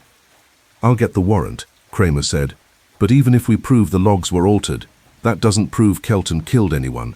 It proves someone with access to the system made changes. True, which brings us to Bernard Auster. Wolfe turned to Fenwick. Dr. Fenwick, you worked closely with Mr. Auster. Tell us about your relationship. Fenwick looked uncomfortable. Bernard was my lab technician. We worked together on various projects. Were you aware he was receiving regular cash payments of $500? No. Were you aware of any arrangement he might have had with Dr. Kelton? What kind of arrangement? The kind where Dr. Kelton pays a laboratory technician to commit murder. The room went silent. Fenwick's face showed genuine shock. Kelton's showed nothing. That's insane, Fenwick finally said. Bernard wouldn't he? Consider. Mr. Auster had access to Laboratory 7. He was familiar with Dr. Torrance's research. He was receiving unexplained cash payments, and he conveniently discovered the body, allowing him to control the initial narrative of what had happened. You think Auster killed James? Dr. Quantrell's voice was strained. I think Mr. Auster was the instrument of murder, yes, but not the architect. Someone with authority, resources and motive gave the orders and provided the means. Someone who could obtain the catalyst compound, who could manipulate security records, and who could later arrange Mr. Auster's convenient suicide. Kelton, Kramer said flatly. Dr. Kelton had all of those capabilities. He had access to the compound, administrative control of security, and the authority to eliminate a witness who had become a liability. Kelton stood slowly. His lawyers started to speak, but he waved them silent. Mr. Wolfe, you've constructed an elaborate theory based on speculation and circumstantial evidence. You can't prove any of it. Can't I? Then let's test your theory. You claim you never entered Laboratory 7 the morning of February 2nd. You claim the security logs accurately reflect your movements. You claim you had no contact with Mr. Auster beyond normal professional interaction. That's correct. Then explain this. Wolfe nodded to me. I pulled out another photograph, this one from the documents Linda Torrance had brought. It showed two men in conversation outside a building, their faces clear despite the distance. One was Kelton, the other was Auster. This photograph was taken by Dr. Torrance on January 24th, 9 days before his death. He sent it to his sister with a note saying, AK meeting with BO in parking lot. Third time this week. Something wrong. Dr. Torrance was documenting what he perceived as suspicious behavior. Kelton stared at the photograph. I spoke with Auster on multiple occasions. He was an employee. That's not evidence of conspiracy. No, but it is evidence of contact you just denied. And it establishes a pattern. Dr. Torrance noticed you meeting secretly with Mr. Auster. He documented it, and 9 days later, he was dead, killed by a method that required Mr. Auster's access and your authorization. Coincidence? I don't believe in coincidence on that scale. Here's what I believe happened. You realized Dr. Torrance planned to go public with his research. You couldn't allow that. It would destroy the DoD contracts, end your military career, and expose you to criminal liability for developing weapons in violation of international treaties. So you decided to eliminate him. This is fantasy. You recruited Mr. Auster, perhaps with promises of advancement, perhaps with threats. You gave him the catalyst compound and instructions on how to use it. On the morning of February 2nd, Mr. Auster entered Laboratory 7 before the official logs show, using your security codes or a master key you provided. He deployed the thermal extraction field, killing Dr. Torrance over a period of approximately 30 minutes. Wolfe's voice was relentless, building the case piece by piece. Meanwhile, you arrived at 5:47, as the logs show. You went to your office and waited. At some point after 6:1, Mr. Auster completed the murder and left Laboratory 7. Then he returned at 6:11, using his own credentials, and discovered the body at 6:19. Perfect timing. Perfect alibi. You can't prove any of that. I can prove enough. I can prove you met secretly with Mr. Auster multiple times before the murder. I can prove you had access to the murder weapon. I can prove you could manipulate the security system. And I can prove that Mr. Auster's death was murder, not suicide, which means someone with resources and authority arranged it. Kramer was making rapid notes. What makes you sure Auster's death was murder? Because the timeline was too convenient. A man doesn't commit suicide the same week his colleague is murdered, unless he's feeling guilty or unless he's been silenced. Mr. Auster was paid to commit murder. When we started investigating, he became a liability. Dr. Kelton had him eliminated. That's a capital accusation, one of Kelton's lawyers said. Do you have any direct evidence linking my client to Auster's death? I have the evidence of pattern and motive. I have the evidence of opportunity and means. And I have. Wolfe paused dramatically. The testimony of someone who witnessed Dr. Kelton's final conversation with Mr. Auster. He looked at Dr. Quantrell. Tell them what you saw. She was pale but steady. The afternoon before Bernard died, I was working late at the institute. I saw Dr. Kelton and Bernard in the parking lot. They were arguing. I couldn't hear everything, but I heard Bernard say I didn't sign up for this, and Dr. Kelton say it's too late to back out now. Then Dr. Kelton gave him something, an envelope, I think. Bernard got in his car and left. The next morning he was dead. You didn't mention this before, Kramer said sharply. I didn't realize it was important until now. I thought they were discussing work, but if Bernard helped kill James and then Dr. Kelton killed Bernard, that's enough. Kelton's voice was cold. This is speculation piled on hearsay. You have no physical evidence linking me to either death. We will, Kramer said. We'll examine the laboratory for platinum residue. We'll audit your financial records for payments to Auster. We'll forensically examine the security system. We'll interview everyone who worked with you. And if you're responsible for these murders, we'll prove it. I want my lawyers present for any further questioning. You'll have them. Right now you're coming to the station to make a formal statement. Kramer gestured to his detectives. Take him. Not arrested yet, but he's not free to leave either. The detectives moved in. Kelton went with them, his face a mask of professional composure. But I saw something flicker in his eyes, calculation, fear, and the beginning of desperation. After they left, Fenwick remained in his chair, looking shell-shocked. I didn't know if Bernard was involved, if Kelton ordered it. I never suspected. Your ignorance is either genuine or a superb performance, Wolfe said. Either way, you're not yet eliminated as a suspect. The gambling debts give you motive. Your access gives you opportunity. Until Inspector Kramer is satisfied you played no role in these murders, you should consider yourself under investigation. But I didn't. Then cooperate fully with the police. Provide financial records, submit to questioning, and pray that the evidence exonerates you. Fenwick left with another detective, his earlier defiance completely evaporated. The office felt larger with only Wolfe, me, Kramer, Dr. Quantrell, Linda Torrance and Saul remaining.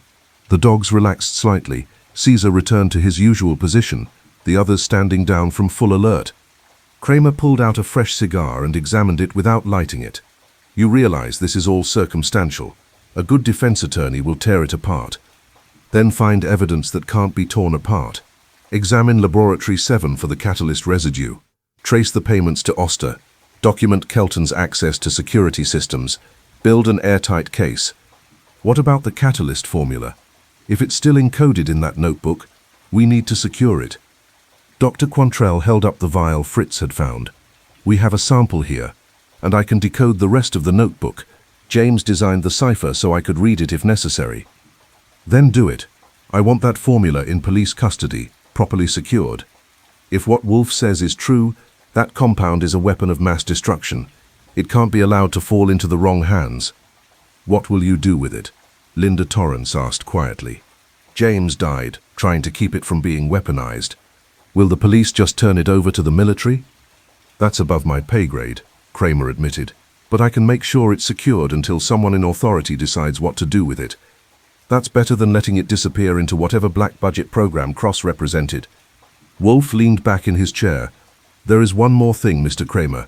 Dr. Kelton is intelligent and resourceful.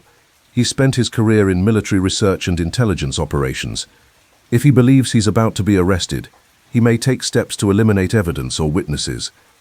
"You think he'll run?" "I think he'll do whatever necessary to protect himself, which means Dr. Quantrell and Miss Torrance remain in danger until he's in custody." "They can stay in protective custody." "They'll stay here," I interrupted. "We've already got security measures in place, and they're safer with 6 dogs and bulletproof windows than in some police safe house." Kramer didn't argue. He knew I was right. "Fine, but I'm posting officers outside. If Kelton makes a move toward this brownstone, I want to know immediately." "Acceptable." Kramer stood, tucked his notebook away, and fixed Wolfe with a hard stare. "You withheld evidence, interfered with a federal investigation, and nearly got federal agents involved in a shootout in Manhattan. I should arrest you. But you won't, because I solved 2 murders and exposed a military conspiracy that you would never have uncovered on your own. I hate you, Wolfe." "The sentiment is mutual, I assure you." Kramer left, his detectives following. The brownstone felt suddenly quiet. Through the damaged window, I could see police cars positioning themselves on the street. We were under siege, but this time the siege was protective rather than hostile. Fritz appeared with a tray of beer. Wolfe took one, opened it, and poured it carefully. He drank, set the glass down, and closed his eyes. "Is it over?" Dr. Quantrell asked. "The investigation has reached its conclusion. Whether justice follows depends on the quality of evidence Kramer can gather and the integrity of the prosecution." Wolfe opened his eyes. "But the immediate danger has passed. Dr. Kelton is under surveillance. Agent Cross is in custody, and we have the catalyst compound and the notebook secured. What about Rupert, Dr. Fenwick? If he was complicit, the evidence will reveal it. If he was merely a convenient suspect, he'll be cleared. Either way, he's no longer our concern." Linda Torrance spoke for the first time since the confrontation. "My brother died trying to do the right thing. He tried to keep his research from being weaponized, and it got him killed. Will anything change? Will the military just classify everything and continue the program under a different name?" "Probably," Wolfe admitted. "The nature of governments is to pursue power, and the nature of military organizations is to develop weapons. Your brother's research will likely be suppressed, studied in secret, and eventually deployed in some form despite his wishes. Then he died for nothing. No, he died with integrity. He refused to participate in something he considered immoral, and he paid the ultimate price for that refusal. That's not nothing.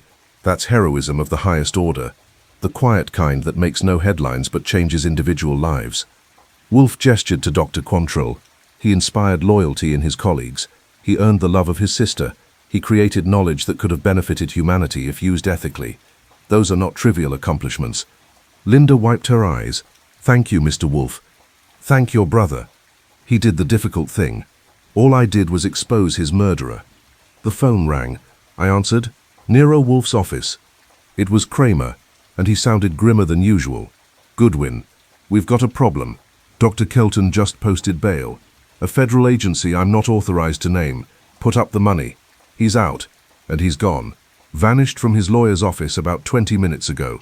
My guess is he's running, or he's tying up loose ends. That's what worries me. Keep those women secure. Keep your doors locked. And tell Wolfe that if Kelton makes contact, call me immediately." "Will do." "The nouveau."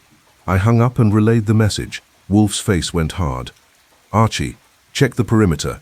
Make certain all entry points are secured. Saul, I want you positioned to watch the street. If Dr. Kelton approaches, I want to know before he reaches the steps." "On it," Saul said, already moving. I did a complete circuit. Front door locked and barred. Rear entrance secured.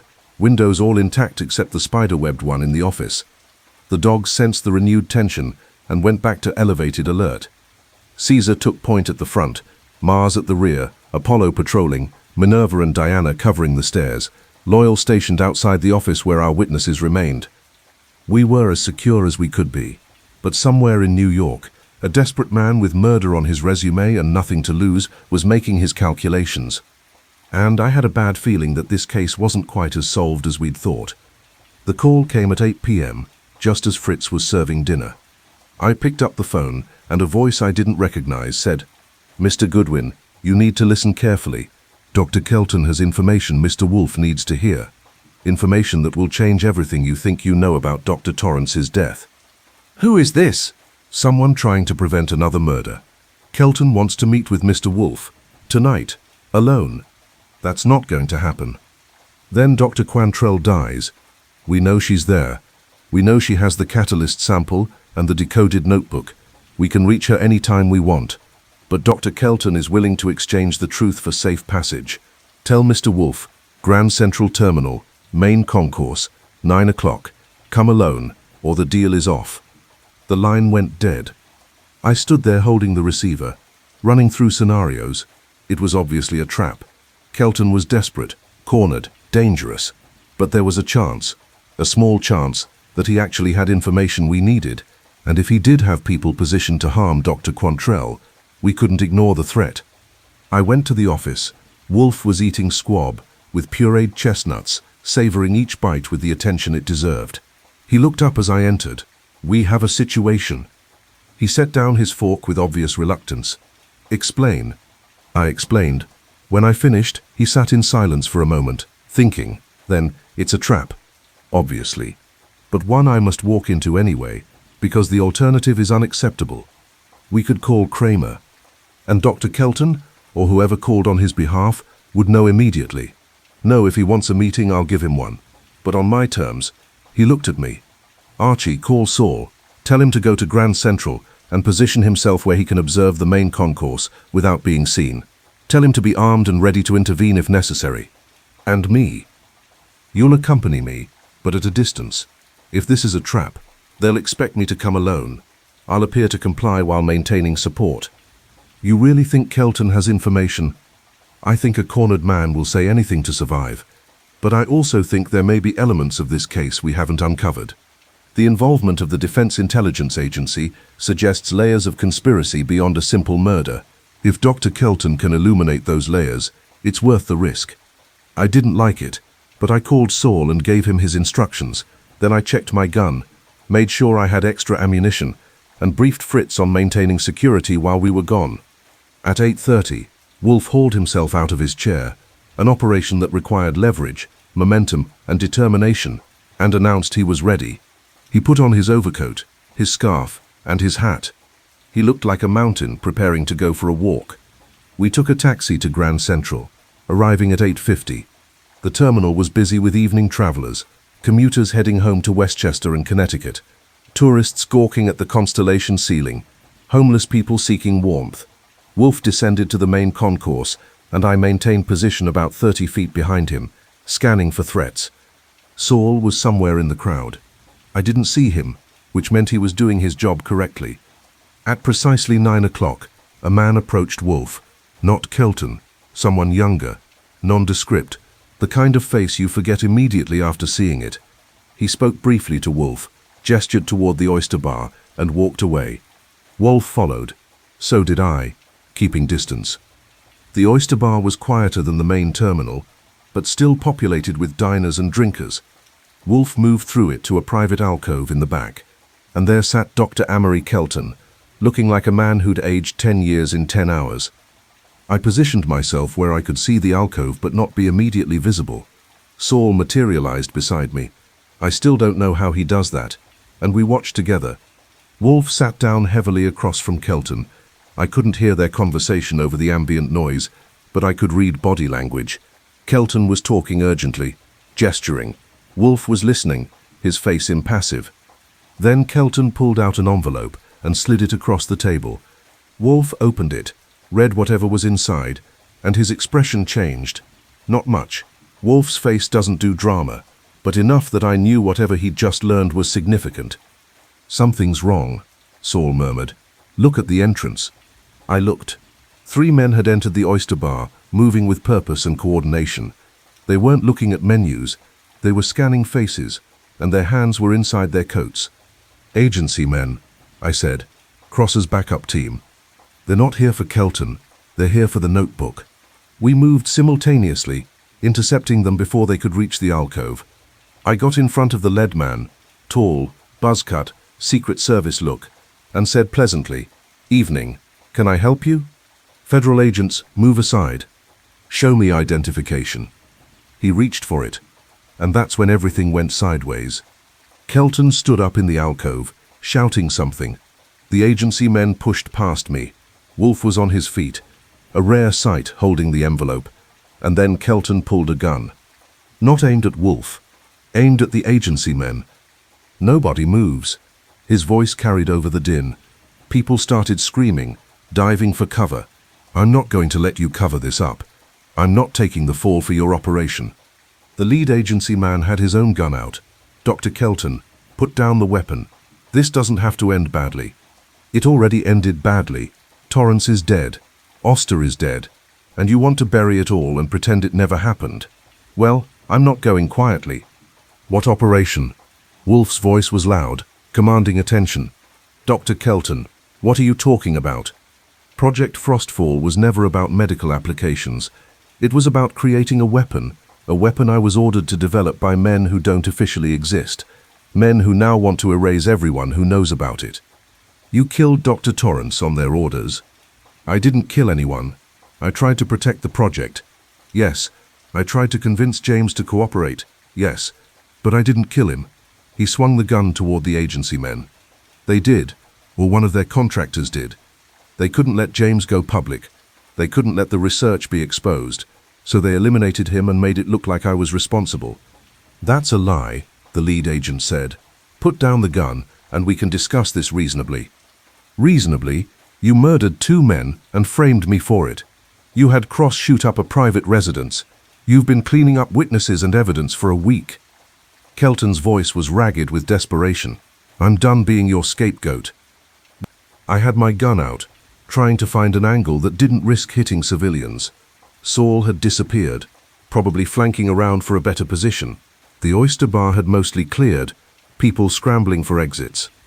"Dr. Kelton," Wolfe said with remarkable calm for a man in a standoff, "if you're innocent, the evidence will prove it.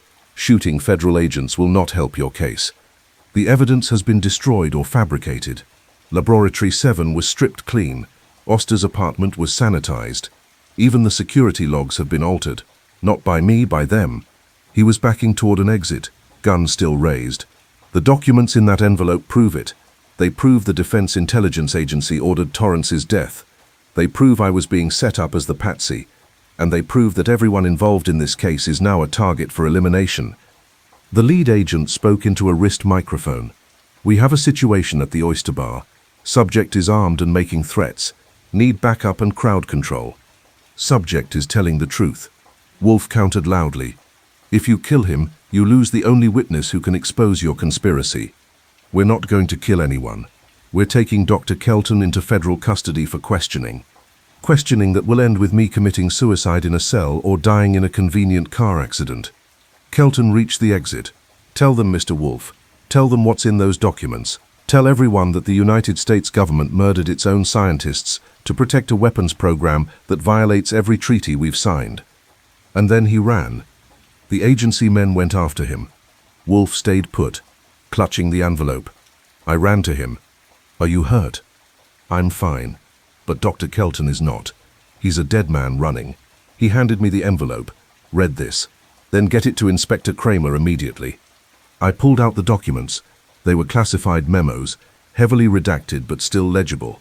Order authorizations for Project Frostfall, budget allocations from black budget accounts, and a memo dated January 30th, 3 days before Torrance's death, authorizing necessary measures to prevent unauthorized disclosure of classified research. It was signed by someone in the Department of Defense I'd never heard of. "This is an assassination order," I said. "Precisely. Dr. Kelton was not the murderer. He was the administrator who unknowingly facilitated it. The actual killers were agents like Cross, acting on orders from intelligence officials who will never be prosecuted because their existence is officially denied." "So Kelton is innocent?" "Of murder, yes. Of conspiracy to develop illegal weapons, no. He made a deal with devils and discovered too late that devils don't honor deals. Sirens approached outside. The standoff was over, but the chase was just beginning. We left Grand Central and returned to the brownstone, where police cars still maintained their protective cordon. Inside, I gave Wolfe the full report while he consumed another beer and contemplated the wreckage of what had seemed like a simple murder case.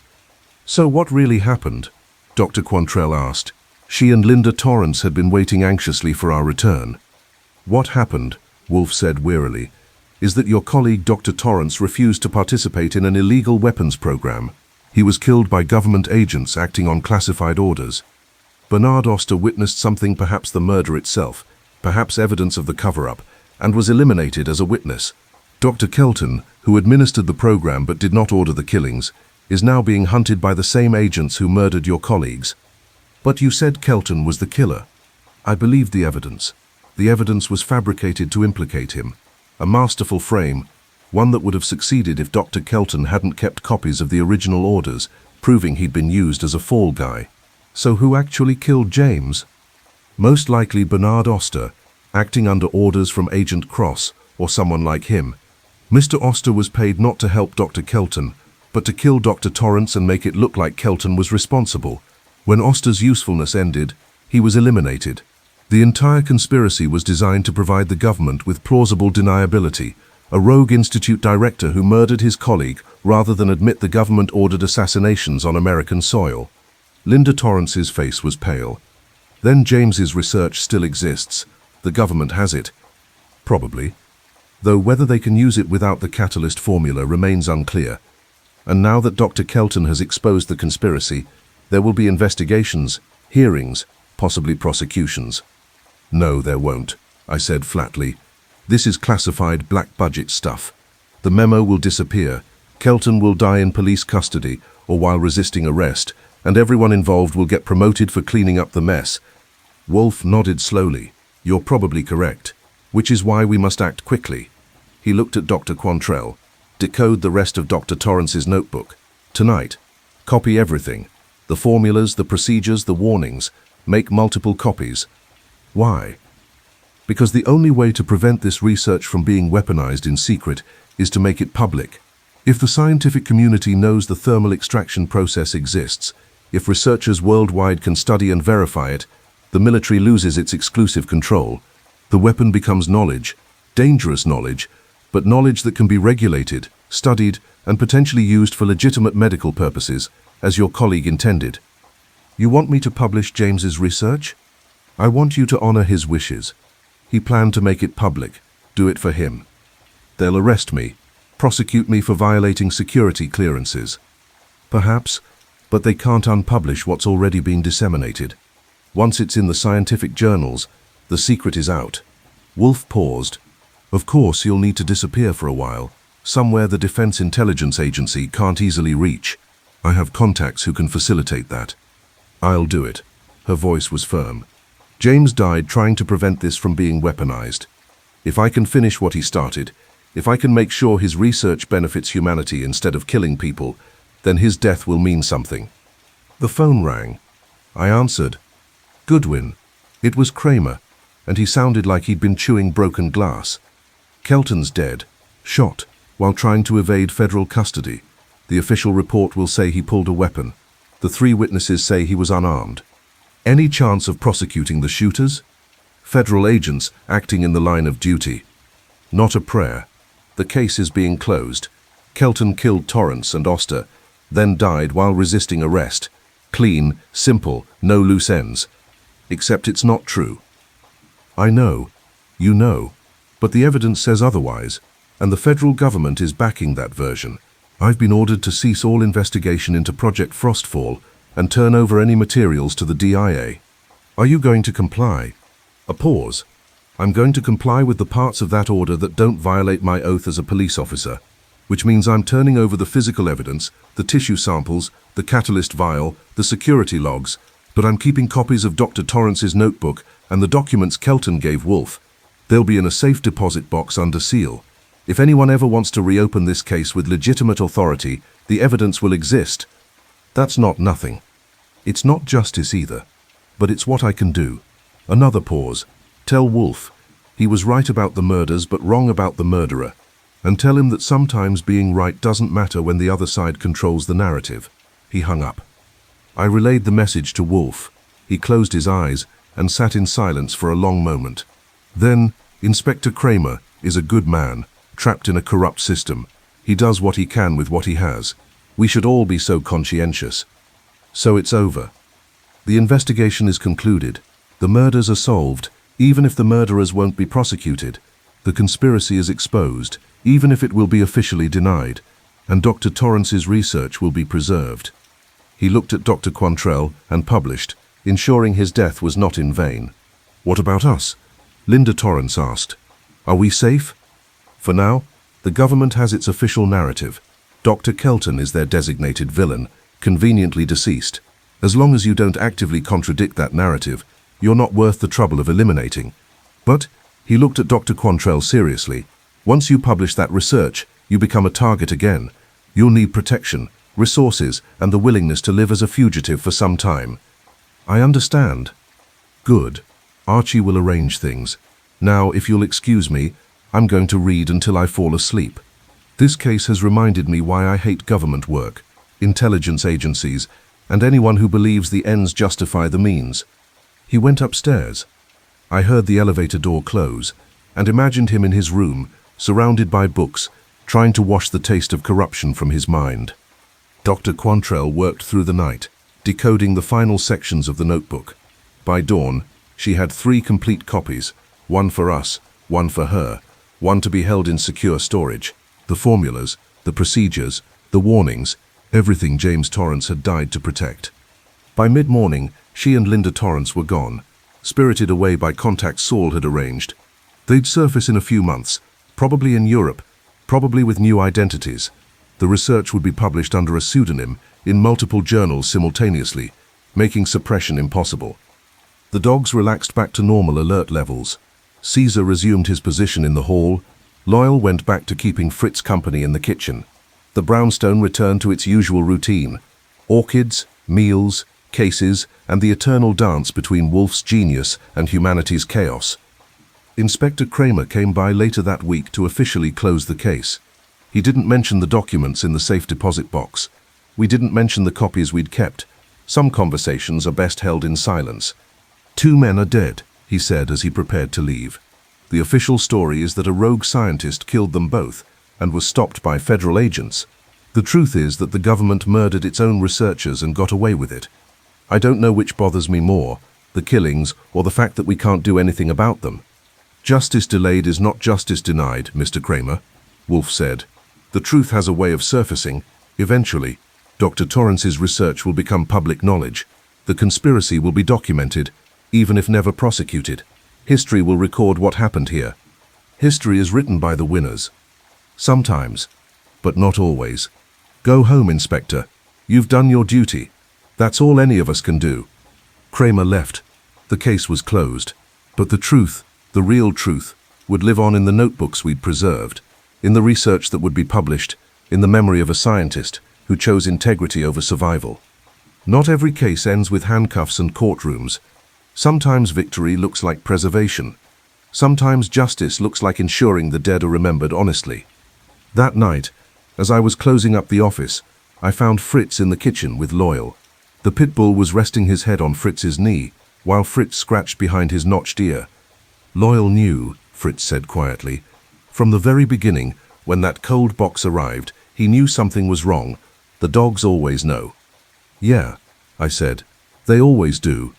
I went back to the office and sat at my desk, thinking about frozen laboratories and impossible murders, about government secrets and scientific integrity, about a man named James Torrance who'd tried to do the right thing and paid for it with his life. Wolfe was upstairs with his orchids. The brownstone was secure. The case was solved. And somewhere in New York, in laboratories and offices, in classified briefings and black-budget meetings, people were deciding what the next impossible weapon would be and who would die to protect its secrets. But tonight, we'd won.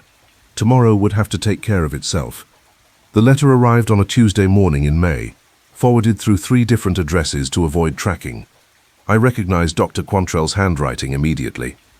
Dear Mr. Wolfe and Mr. Goodwin, you'll be pleased to know that James's research was published last month in 6 different journals simultaneously. The scientific community is in uproar, some calling it breakthrough, others calling it dangerous, all of them forced to acknowledge its existence. The military applications are now being publicly debated, which means they can be regulated. James wanted his work to benefit humanity, not destroy it. Thanks to you, that's now possible. Linda and I are safe, settled, and working on new projects. We can't tell you where, but know that we're well. James would have appreciated what you did. So do we. With gratitude. HQ. I showed it to Wolfe. He read it, grunted, and returned to his book. But I saw the ghost of a smile on his face. Justice might have been delayed. The murderers might have escaped prosecution. The conspiracy might have been officially denied. But the truth had survived. And sometimes, in this messy world of ours, that's the best victory you can get. Outside, it was a beautiful spring day. Inside, the brownstone was warm and secure. Caesar was asleep in the hall. Loyal was helping Fritz prepare lunch. The orchids were blooming. Life went on. And somewhere in the world, because of what we'd done, it went on a little more safely than it would have otherwise. That's not nothing. That's everything.